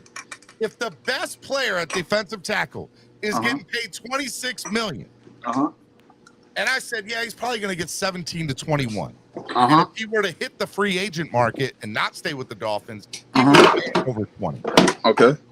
He's already close to what he's getting paid, to what the best is getting paid per year. All right, so let's go for number 2. Keep checking the list. Keep checking the list. According to Over the Cap, now this is total value. It does break it down. So the average per year of Aaron Donald is $31 million. Jeffrey Simmons, who's number 2, is 23.5. Huge drop off. That's why I said I don't think it's fair to put in Aaron Donald because he's in his own world. Have you seen Jeffrey Simmons performance versus that's fine. Wilkins? Okay. That's fine. So Jeffrey Simmons is 23.5. Aaron Payne is 22.5. Javon Hargrove, 49ers. Yo, Mike Vonjo, I can't hear nothing. Can you hear me? 21 million. No, Vonjo rumbling. You got to tune the pocket. I don't know what Vonjo's doing, but nonetheless, $21 million. You guys, who's getting 21? Who's getting 21? Javon Hargrave. Do you think that? I think Christian Wilkins is better than Javon Hargrave. No. You're out your body. You're out your body. You're out the performance, Steven. Let's stop talking and just look at the defensive tackle who just was part of a 70-sack defensive line. He had 10.5, didn't you? So time out. I said 17 to 21 million. Steven up here. And the Steven up here having out of body experience. He's not better than Javon Hargrave. Hold on. And the fourth best defensive tackle in the NFL gets paid $21 million. Boy, Steven got something like Wilkins haters, man. I think I'm right. I think I'm right there. He's not even the fourth best. He's the fourth highest paid. You guys are wrong. I am right. That makes you feel better. If it helps you sleep at night. Whatever. Mr. Negative and CB83, what's up, gentlemen? Hey, Steven, what's going on today? CB, come help Steven out, bro. Joe and the rest of these fools tried to say that I had a horrible take. When we look at the numbers, I'm pretty much spot on. Far from. This is about what? About Christian Wilkins and what he Yes. Yes. Steven is spot on by $9 million. I figure 17 to 21 what do mil. you think he's going to get? I think he's going to get paid 17 to 21 mil. But and I also think that if he were to hit the You done lost your mind. and I think if he were to hit free agency, he would demand over 20 million. And he's going to You know what's the argument, Steven? The The argument is hit free Javon Hargraves gets 21 on average. Christian, I need you to get to that. I need you to get 10 sacks a season, 8 sacks a season, and I have no problem giving you 21 million. Fucking matter. The defense for the last however many years has last year sucked under Boyer. That's why we replaced them. Steven, I want you to understand this. Javon Hargrave has done it over his career. He's 30 years old. Because he's played with the defensive coordinator that's catered to his specialty. Steven, my here's God. why it's going to matter more this year, because Fangio is going to rush for predominantly. Christian Wilkins has to start beating his man to the quarterback. And we rushed 8. Blitz. Even when we were blitzing, Christian Wilkins was what, 2.5 sacks? Yeah. Yes. You're gonna pay $20 million for 2.5 sacks, dude. It's not, the sacks don't matter. Go look at the tackles. Go look at the sacks does matter. He's top in all those categories. He's a run stopper. Listen, the stats do not matter. You have The stats do not matter, Rashad. We're trying to get a narrative across. So the sacks do not matter. Okay. Not a defensive tackle. Exactly. Defensive tackles are not supposed to get sacks. They are an added bonus. A defensive tackle's job is to stop the run. This isn't 2003 anymore, Steven. That's what I'm trying to tell you. Hold on, let me finish. The man is consistently double teamed. No, he's not. No, he's not. No, he's not. No, we send too many people for them to double. We send more people than they can block. Who are they going to double? They chose Christian Wilkins. Y'all saying that. They choose Christian Wilkins, Rashad, because I would say it's a good idea to pay Christian Wilkins if you weren't paying Bradley Chubb $20+ million, if you weren't paying all these other guys 17, 18+ Bradley Chubb. He will get paid. The Dolphins are just trying to make it fair. They don't want to overpay him like they've already overpaid everybody else. I don't think he gets paid. His average year, and by the way, so the number I'm getting here is from overthecap.com, and it's the average year. So that doesn't mean that their cap hit is 21 million. Their cap hit could be 7 million on this, the way that they work out the numbers. But the average year per year, and I'm telling you right now, Christian Wilkins' extension will average per year 17 to 21 million. I will be on the money with that. I can agree. I can agree with a little light. But he's not that guy. He's still not top 3. Whatever helps you sleep at night, Steven. Whatever helps you sleep at night. I'm telling you, I'm going to be right when it's all said and done. And then what? And then what are y'all going to say when I'm right? I'll say you're right, Steven. I appreciate you. Meanwhile, Joe, Rashad, and Lewis. You know what else I'll say? The Dolphins overpaid for yet another player. Because I don't think they overpaid. That was Christian Wilkins. Mr. Negative, I have a question for you. Mr. Negative, you forgot. Steven said. I have a question for Mr. Negative. If you had the choice to either have Christian Wilkins or Dalton Risner, and you can't have both, you can either have one or the other, who are you taking? Dalton Risner all day long. Steven, here's why. Steven, here's why. That's a fact. Let me tell you why. Okay? Let me tell you why. Okay, because Liam Eichenberg, the drop-off from Liam Eichenberg to like Risner to Eichenberg is massive. The drop-off from Wilkins to Seiler is minimal. That's why I'm going with Risner, because the drop-off at each position isn't as great. You go to Zach Seiler, you're still getting excellent production. That's a fact. You go to Liam Eichenberg, you have Mia. And by the way, that wasn't my question. That was the question that was posed to me earlier. Yeah, because again, most people would say Risner because we are a train wreck at left guard. You might as well have a fan. But you don't subtract one of the best players at their division, at their position, in order to gain. That is addition by subtraction. It's not hard to find a serviceable guard. It's just Steven, 2 you years sound bad. ago. You sound bad. Steven, 2 years ago, Zach Seiler ranked third amongst defensive tackles 2 years ago. Wilkins ranked sixth. He ranked sixth. Seiler was third. And he gets more pressures. Go back and look even last year. He gets more pressures because he's not double teamed like Wilkins No, is. he played less snaps as well, and he got more pressures. And he played less snaps. He's making the most right now. I hear y'all, but I promise y'all on everything. If we let Christian Wilkins go, we will rue the day that we did it. It will come back to bite us in the ass. Just like promise y'all. When we let Jarvis He'll sign the pass. I promise y'all on everything. We will regret it. We will regret it if we do not bring back Christian Wilkins. He'll sign with the Patriots. Christian Wilkins, I think this is a hot take, and he has not proven to be it yet. But I do believe when it's all said and done, he will be a Hall of Famer. I'm telling you, I think he's that good. Well, he's on track a little bit. No, he's not. He has not even made a pro. He hasn't made a Pro Bowl or a All Pro. He is not on track. What are we talking about? The tackles say he's on track. The tackles say he's on track. OMG, OMG. We're about to go through the Zach Thomas thing all over again. I hate y'all. I fucking hate y'all. I hate y'all with a passion. I do. This man say he is on track. No, he is not. He is nowhere near the track. He is not. He don't even have a card. Top 3. Y'all say he's top 7 or 8. We're not far off. I think he should be paid in the neighborhood of 17 to 21 million. Do you know what you have to be a Hall of Famer, Steven? I understand. Do you know how this Hall of Fame? Do you know how this Hall of Famer thing works? I knew that See, you're so polarized by that statement. I said I predict. I think he will eventually be that. Okay. Right, go ahead. I forgot. We like pumping BS into our ether. That's a prediction. There's nothing wrong. It's a poor prediction. It's a horrible prediction. No, it's not. He's a great player. Steven, why haven't they signed him yet? Because they are waiting for the money to work. They can save more money right now if they signed him long term. So let me ask you, Mr. Negative, if in 3 weeks after June 1st we renegotiate a deal and extend him, are we still having that same discussion? We're not. Obviously not, Steven. But here's so the okay. So have patience. Wait a month. Wait 4 weeks. They don't need to though. They can save more money right now. They don't need to. Well, then they don't need to sign him either long term because obviously they are far. They are not in a rush. They are not in a rush.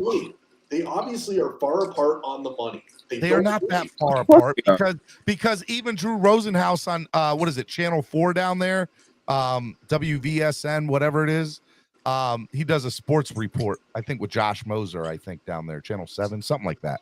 But he said on his thing down in Miami, he said that the Dolphins and Christian Wilkins have discussed extensions, and they are off. They are off. I forget the exact wording he used. He said they're off, but both sides are confident that they're going to come to an agreement. Right. It should be. Even that's one of what they do. That's because Christian Wilkins wants a number, and the Miami Dolphins ain't willing to give it to him. That's what that means. Do y'all? All right. I love y'all. Do y'all understand how negotiations work? That's how it works. A side wants a number that they deserve. The other side wants a number that they want to afford and put them in, and you negotiate somewhere in the middle. That's how negotiations work. Right. And usually what are we talking about? And usually one side gets screwed. And if the Miami Dolphins pay this guy anywhere between 17 to 20 million, they're the ones getting screwed. That's how that works. That's where the market's at. Horrible take, Lewis. Horrible. That's not where the market. That's not where the market is. It is. Aaron Donald has. No, it is. Christian Wilkins is about 16 to Aaron 31 Donald out of million. the equation. He is 31 million a year, and number 2 is 23 million. Get rid of Aaron Donald's numbers. It does not matter. Now, Jeffrey Simmons, yes, 23 million. Go look at Quentin Williams. What's he going to sign? That's what I want, Steven. That's what I want to do. Those two guys are waiting. Let's not talk about Aaron Donald. Let's not talk about Simmons. Let's talk about the last No, one we can that just talk came off about the board. Simmons. The drop off. Hold on, Lewis. And Payne. Don't forget Payne. 31.6 for Aaron Donald.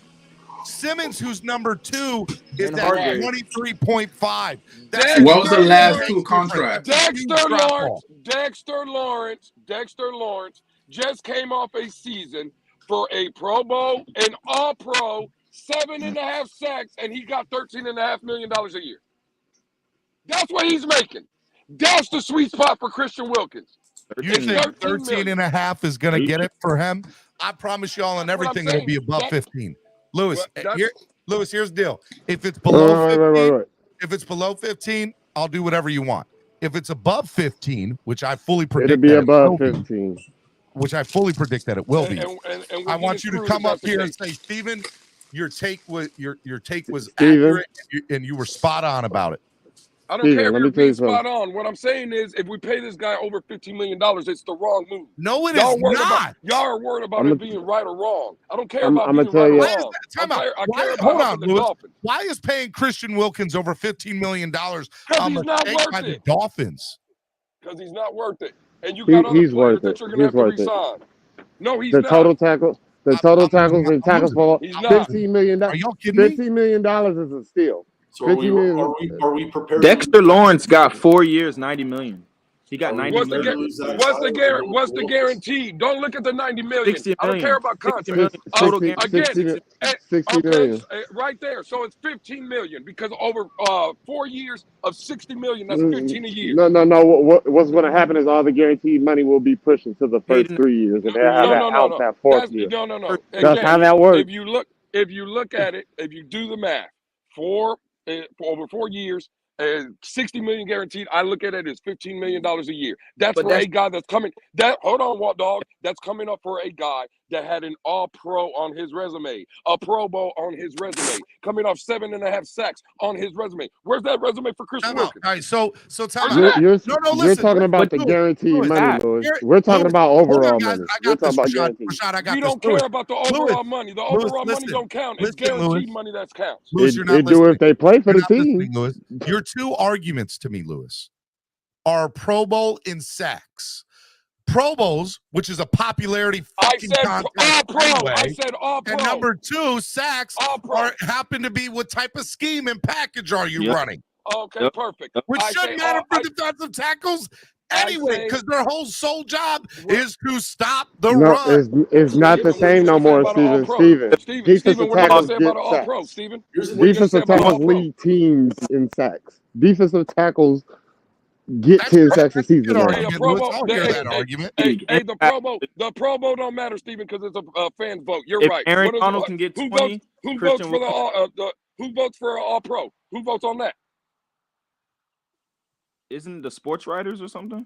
I forget who it is, but look, I'll concede to the notion that he should be an All Pro.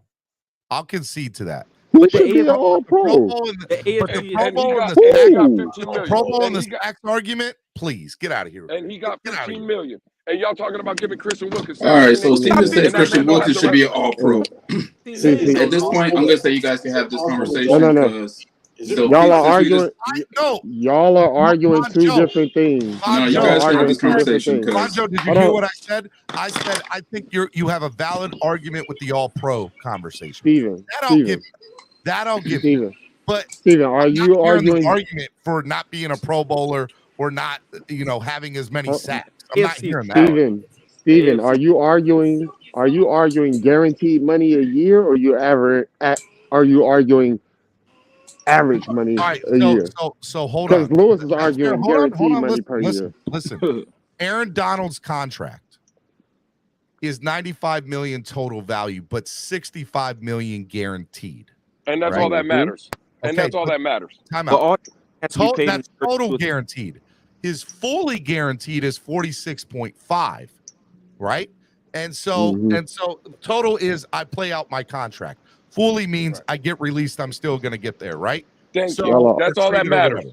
So no. But time out. Listen, bud. The average year that we're on the overthecap.com here is based on the total value, which is $95 million, right? So what I am saying is the total value aggregate of average per year, he is worth 17 to 21 million. By far he is. Now, if the guaranteed money works out that it's under 15, so be it. Great. More power to the Dolphins for making that happen. That's true. The average year per year on total value of the contract will come out between 17 to 21 million. Mark my words, it will, and it will be worth it.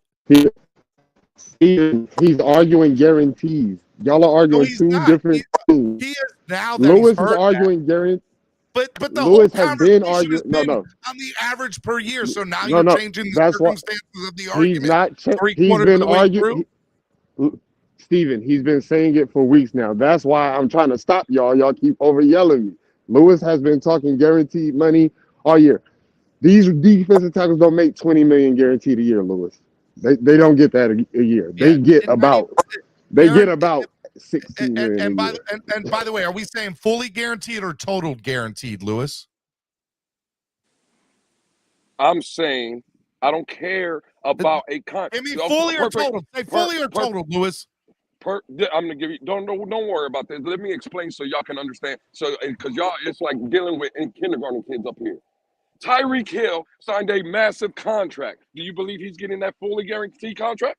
No, he's getting in 2 more years. Tyreek Hill would be gone. Correct. But he has two. The guaranteed contract is 100-some million. No, it's not. He'll play that whole contract out. He'll play it all out. You think he's playing that 5 year? You think he's playing 5 years for Miami? Yes, he'll still be a top 10 receiver. They'll rework the deal. So you think Miami is paying when that cap hit gets up to what 40-something, 50 million? They'll rework. Listen. The later years, the cheaper that year's salary will be. He's getting paid more at the beginning of it. No. He got 31 million. Hold up. And Lewis, here's your argument, bud. Let's take Aaron Donald, who we've all agreed we shouldn't even put in the first place. But let's take him in your argument.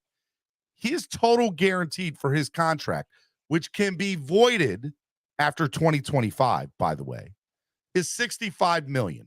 So let's take this year, 2024 and 2025, right? Next 3 years. If he plays the next 3 years with the total guarantee of $65 million, mind you, it still comes to like 21 point something with Aaron Donald, right? And then it significantly drops by, well, actually it doesn't significantly. It's because it's actually spread out across the board. There's some people with 59. There's some people with 60. There's 40. There's 56, whatever. So with the total guaranteed, I'll agree. It'll probably be under 15. But that's not how contracts are looked at. They're looked at as, okay, the guaranteed money is important. That's the way it should be. That's the way it should be. But the argument that we were discussing, in my, at least how I viewed it, was the total value of what he gets paid. When people say Patrick Mahomes gets $500 million, it's not guaranteed $500 million. Right? Steven, the argument I would have, right? Remember when we signed the But they want to see what that big number is. No, but who cares about again, when we signed the Ndamukong Suh, right? He had over $100-some million, right? We had him for 3 years. His guaranteed money was $60 million. We paid him his $60 million and then we moved off him because that's all that matters is the guaranteed money. I don't care what the end contract matters. But we know that. But that's what y'all are. Y'all are making it seem, oh, well, he's going to get this deal and they're going to get this money. No, he's not. It's the guaranteed money. That's why I keep bringing up Dexter Lawrence. Alex, can I jump in here real quick? Can I jump in here real quick? When you see Dexter Lawrence's money, Dexter Lawrence is making $15 million a year. That's what he's making. Money. Hold on. Alex, before you go, I need to ask you something. Go ahead. Can you change that subheading? It should be in Chris Kerr, I trust, because I don't think most of the people on this panel trust Chris Kerr. You got to change that. It says I instead of we. We trust Chris Kerr. Anyways, listen, nigga, how you doing? Okay, continue. All right, so let me just say it's amazing how many people downplay the importance of Christian Wilkins to this team. But that's a conversation for another comment. That's a conversation for another day. Steven, but there you go. Read that. Go ahead, Alex.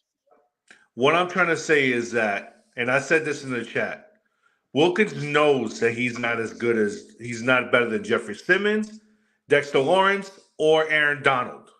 He knows that. Chris Jones. He knows, and Chris Jones, he knows he's not going to get the numbers that those guys get. And Whoa! Oh shoot! I thought. Oh my goodness. That scared me a minute. But I think that he will not get no more than 15 mil or 14 or 15 mil. That's it. I don't think he's going to get no more than that.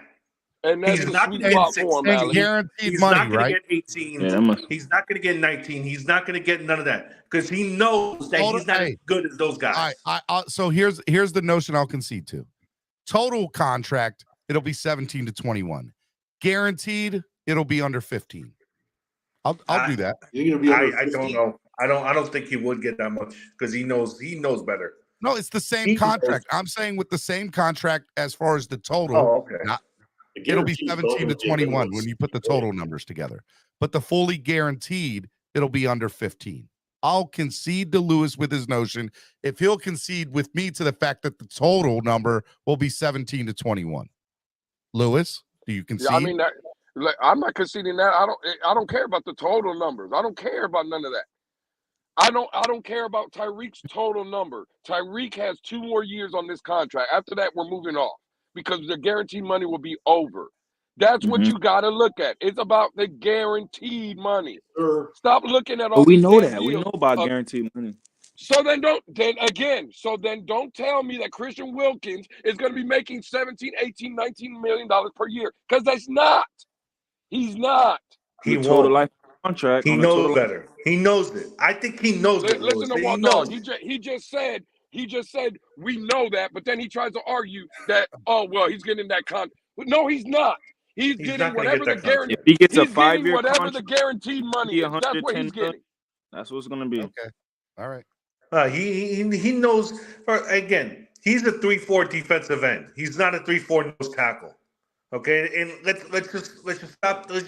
Let's put it that way. He's not going to run up the sack numbers because in a 3-4 defense, if that's what we're running, the numbers are not going to be there for a 3-4 end, especially a 6'4", 320-pound defense. It's not going to be 4 linebackers. It's not going to be a 3-4. It's going to be 4 up front, maybe 2 linebackers, and the rest are going to be secondary.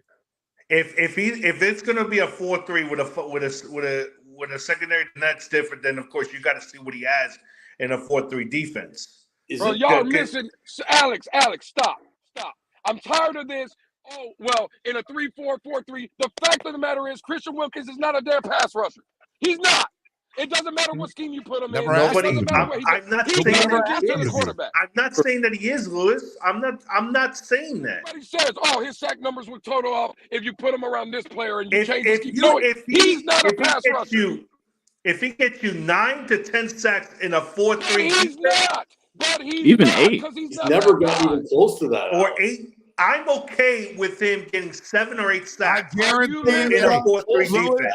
Lewis, and I guess I'm okay with that. Lewis, I know it's not hard to do. But Christian Wilkins will have a career year in sacks this year. Not hard to do. But he name a defensive tackle that got 19 sacks in 1 year. The guy had 100 tackles. The caveat on there saying that that it's not hard to do, but he will. Yeah, but name me a 4-3 defensive tackle that got 19 sacks. His career is at 4.5. All right, so I predict that Christian Wilkins, as long as he's healthy, just want to put that caveat up there, will have 5 or more sacks this year. Way more than that. He'll have 8. I think he'll have 8. I think he'll have 8. Listen to this. This is ridiculous. I'm okay with 8 sacks from a defensive tackle in a 4-3. Guys, is it possible that the Dolphins and Fangio want to see how he plays in this system before they go? Of course it's possible. Of course. Nobody's denying that, Mr. Negative. Okay, so then again, saying he's going to have the career year, we don't even know if he is going to be the man had 100 tackles. I can't believe y'all are doubting. The man had 100 tackles on the defensive line. We got people up here saying he's going to get 8 sacks. He has 11 in 4 years. Yeah, exactly. This year he's going to turn around and get 8. Because he's a 3-4 defensive end, Lewis. They don't get the Y'all know who the play callers were. Y'all know who the play callers were. Like, stop acting like y'all know who the play callers were. Name me a 3-4 defensive end that got 17 sacks. I thought Brian Flores made defensive coordinator. Hold on. He's good. He has a job. Hold on. But now we're talking to shit on him again. Oh, I'm not talking Waters shit. is I a think he's good good. Y'all good ridiculous. rusher. I like Yeah, that. I John. like that you brought up 11 sacks in 4 years for Wilkins. I understand that, but what is the scheme that we were running? A 3-4, okay? If Noob you said Doesn't matter. Chris Jones had 3-4, 15 sacks and a 4.3 last year. if you run You a saying Christian Wilkins is 3-4, Chris Jones? No, yes, but it's Chris Jones. If but you I- run a 3-4, then the I think they're 3-4 two ends different are not type going to players. get the sack numbers up there. It's the edge linebackers that are going to get the. We they're know gonna that, run man. the We sack know that. totals. We know that, man. That's Listen football. to this. The man is not a pass rusher. I don't care where you line him up. But we know I that, Lou. agree We know with he's you, not a but he's quarterback. a run stopper. He gets in the Dexter Lawrence ain't a backfield. pass rusher. So you're gonna pay, and he got 7.5 Yeah. He's not going to get that because Louis. he's better than Christian Wilkins. Wilkins is not going to get that. He's not going All to get right. what? Lost Dexter Lawrence. y'all's mind. All right, Y'all- final y'all- thought. y'all- Hey, y'all- I gotta get on a phone call here soon. Final thought of the day, Lewis. I'm gonna save you for last. CB83, are you there?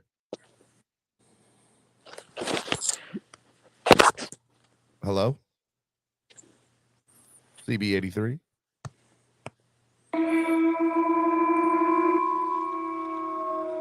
Really? His intro. Yeah, that's a troll. He's a troll. That's definitely a troll. Oh my god! Really? All right, Alex. Final thought of the day. First off, congratulations on the Heat on their victory on Saturday. Just to let you know that if we win tonight, then we are in control of the series again. Okay? The Heat, their backs are against the wall too, just like the Knicks are, because they have a ton of pressure going into tonight's game. Excuse me. Did you just say the team that they have their backs up against the wall? Are you kidding me? The Heat are facing pressure. By the way, the real Knicks quick, I just want to say that I ended the poll. It had 68 votes, and 69% said Christian Wilkins is not top 3 at his position. Just want to say that. I don't understand. That's good. The public is smart. Yeah. What was the poll? That's fine. What was the poll? Is Christian Wilkins top 3 at his position? Christian Wilkins top 3 at his position, but he's a defensive end. 69% said no. He's a defensive end. We got some smart people in this fan base. But we'll see. Right, Alex, hurry up. Final thought, not final monologue. Okay, we'll see what happens tonight. We'll take him long like Caslin. We'll see what the schedule is releasing like this week. Hopefully, I'll be able to drive up to Kansas City to watch them play in Week 1, Thursday Night Football. And again, congratulations to the Panthers. Please beat Pajama Boy and sweep him in the series, please. I hate John Tavares. He's a scumbag. Excuse my language, but he's a snake. That's harsh. Alex, you want to go home. Have a great day. And Steven, have a great one, man. Congratulations again on the Panthers, and let's just go and fins up. All right. Fins up, baby. Noob says, Alex, if you go to Kansas City, let me know. He's going to KC as well. Crypto, final thought of the day, real quick, since you just got on. Final thought. I haven't even gave my first thought, Steven. What's going on? Fine. You get 60 seconds. Let's go. All right. Whatever you discussed today, Steven, you're dead wrong. I don't know.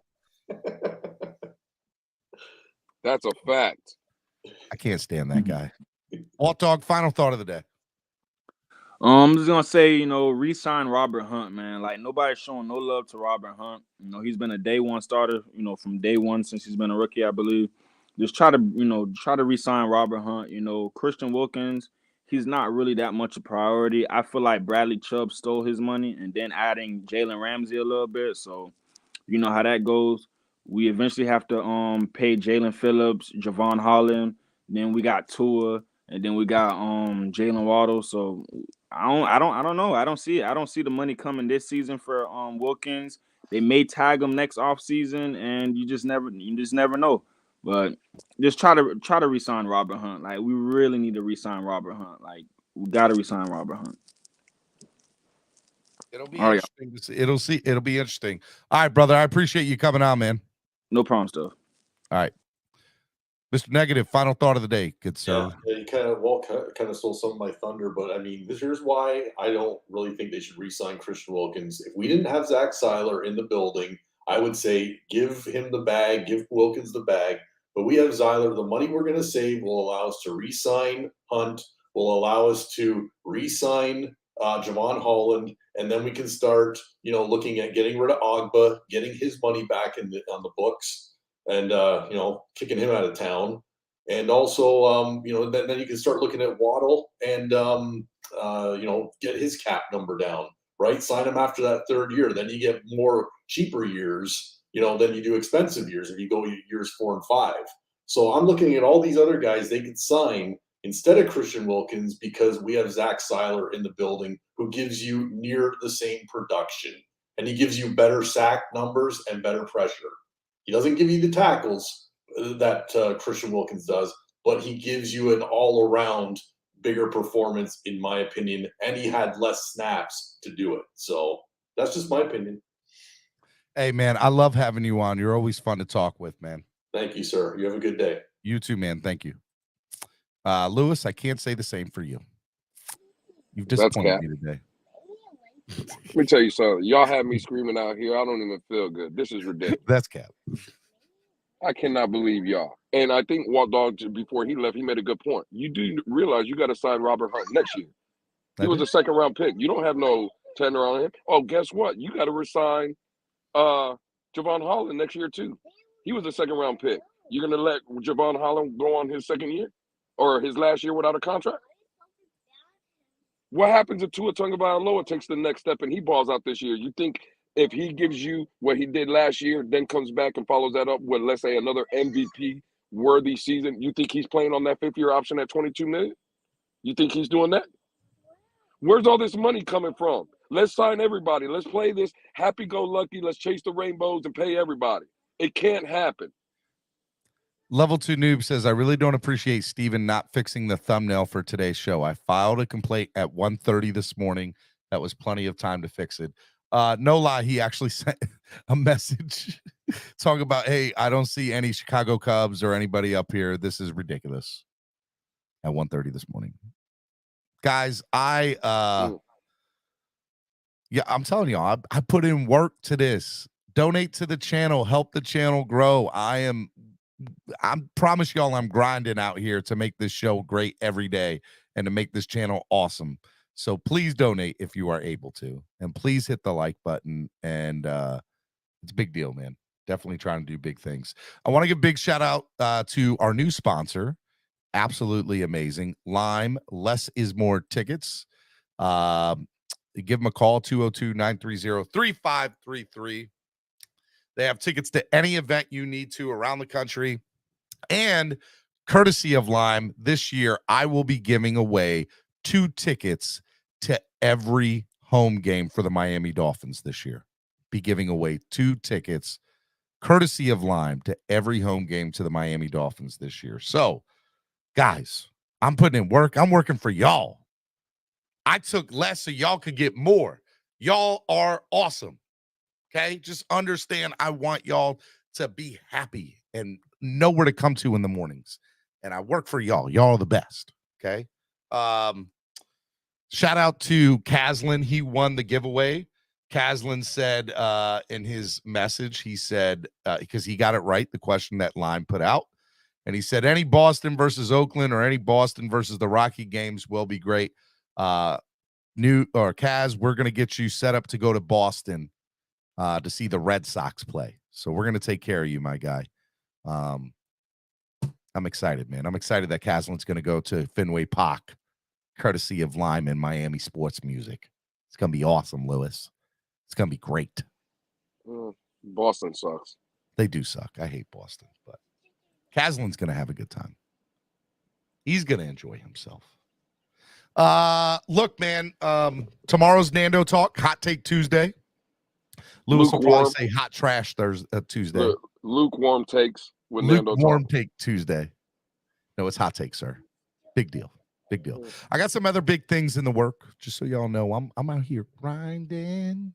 Hopefully, if the schedule comes out, I want to remind you guys, be on the lookout. As soon as the schedule is released the following day, we should, on Tail Greeter, as long as everything works out, which is what I'm having the meeting for here in about 20 minutes, the FedEx takeover, the Philly Finvasion, and the Baltimore beatdown, the 2023 Tail Greeter Tailgate Tour is going to be awesome, courtesy of Miami Sports Music and Tail Greeter. It's going to be great. Lewis, are you coming to any one of those? You know what? I was thinking about going to the FedEx takeover in Washington. Dude, that's gonna be good times. That's gonna be good times, man. That's gonna be good times. All you can drink, all you can eat, tailgate. We're gonna have a hotel hookup, which is gonna be great. We're gonna have blocker rooms. We're gonna have transportation to and from the game from the hotel. The night before, we're gonna have a meet and greet at the DC Dolphins fan club bar. That's going to be a lot of fun. Raffles, giveaways at that, and live podcast. And the day before, we're going to be doing a big charity event in the afternoon, early afternoon at Bolero. And we're hoping, praying that we got a, former Miami Dolphin that'll be coming to that charity event. So we got big things in the works, man. We're doing big things over here at Miami Sports Music, and Philly's going to be great. Like I said, I was there this weekend putting in the work for that. And then we know how Baltimore was last year. Times it by 10 this year. It's going to be great. It's going to be awesome. So enjoy everything. It's going to be a lot of fun. I love you guys. You guys are the best. I wanted to throw in the towel for Steven. Jeez, man. I've been cooking people up here. Nah, you ain't cooking nobody, man. You cooking yourself, cuz. You over here being deep fried on your own takes. That's cap. Steven, you owe to the swear jar, mister. If somebody wants to pay my swear jar fee, I won't be mad at them. I needed the schedule to come out so I can play in my games this year. I know I'm doing Kansas City and LA. Don't know what home games I'm doing this year. Noob, you're not coming to DC, Baltimore, or Philly? You're killing me. Fins Talk Sports Network. That's my guy over there, Bobby. Hey, yo, Bobby. My guy. What's good, Bobby? Bobby's my guy. Like him. Like what they do over there. Go listen to Fins Talk Sports Network. Yeah, I subbed over there, man. They put in some pretty good work over there, man. They put in a lot of good work over there, man. Bobby's absolutely amazing, and love all the work that he's doing over there at the Fins Talk Sports Network. And I guess you guys can go over and listen to those Fins Tailgate crew. Those people over there. You already Shout know, out to Rabid Dolphin. Hey, I need Noob to come to one of the games in Miami, though. That's where I need Noob. I definitely want to meet up with Noob and hang out, man. Seems like a real good dude. So yeah, he is. Noob is a great guy. He can't play golf worth anything, but he's a good guy. Last time I was in Philly, a cockroach tripped me and a rat stole my wallet. Damn. Crazy Doll fan says, what time is your show tomorrow, Stephen D? Tomorrow, man, 9:30 a.m. I think I'm going to start tomorrow's show. Whenever I feel like it, probably. Steven's schedule is going to determine Miami's success this year, in my opinion. We can't have another December brutal stretch into a hurt. Man, my schedule is going to be fire, bro. We're gonna have good times, and as long as the Dolphins win, things will be good for me. So I will admit that. Yes, my numbers are up, donations are up when they win. Everything, guys. Hey, I'll tell you what. Somebody donate right now to the channel. Donate right now. Seriously, biggest donation you've ever donated right now. Do it on the channel right now. Because I'm going to play Solo D's new song. Anytime you play or you'd like to play a round of golf, Steven, let me know. When I win, Bill's banned for life from this channel. You're going to win because I'm horrible at golf. So that ain't never going to happen. Bills fans, got to wait till next month. Got to wait till next month. Have you heard Solo D's new song, Lewis? I have not. It's about the Panthers. Oh, who cares? It's about the Panthers. Panthers fans, it's time to get out of your seats. Get on your feet. Lewis, I love you, man. Have a good day, bro. It's time to get loud in this place. Later, Are Steven. you ready? Let's go. Let's go. Let's go. Go, Cats, go. You know what's up when we raise the cup, say go, Cats, go. We getting out when they light the lamp, say go, Cats, go. Since 93, one victory, say go, Cats, go. Go, Cats, go. Go, Cats, go. You know what's up when we raise the cup, say go, Cats, go. We getting out when they light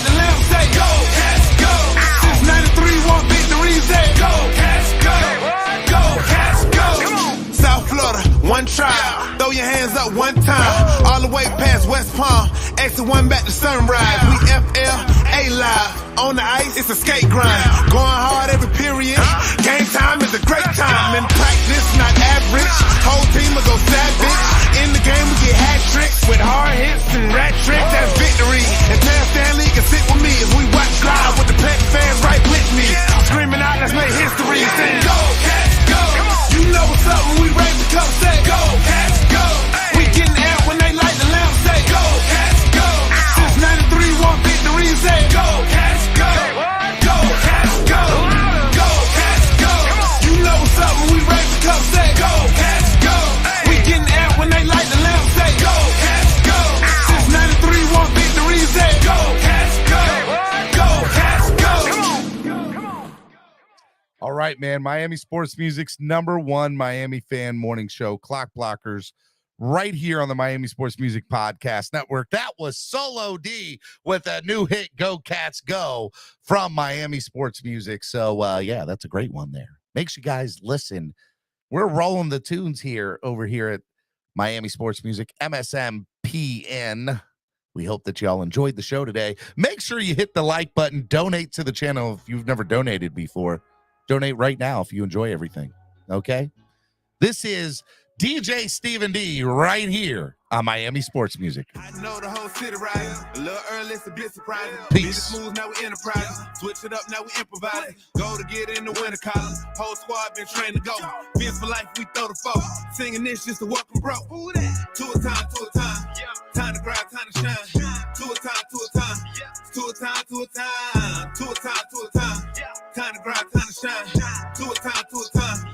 To a time, to a time. My intuition told me this. To trust the coach, he holds the gift. He knowing when to go with fits. So we knowing when to switch. This year we got the golden pick. Time to see what that pick about. Bad vibes get sent out. Only fans up in this house. We been waiting, yeah, we been patient. Now it's time to cash out, no discount. Super Bowl, yeah, we en route. I don't know when, but it's close. I don't want to overhype, but I just know I like it. So excited, you gon' notice now. You should notarize it. They say 2 or from that rock. Shout out to Samoa and Alice. Time to lay the smack down. You think you Dwayne Johnson. Time to be the people's champ. Hit them with the people's elbows. Sit together like it's Velcro. You think you could stop us? Hell no, all day I dream about sports. I think I need some Chateau custom with some darkest colors. Just to let them know we here. Yeah. I know the whole city riding. A little early, it's a bit surprising. Business moves, now we enterprising. Switch it up, now we improvising. Go to get in the winter column. Whole squad been trained to go. Fins for life, we throw the foe.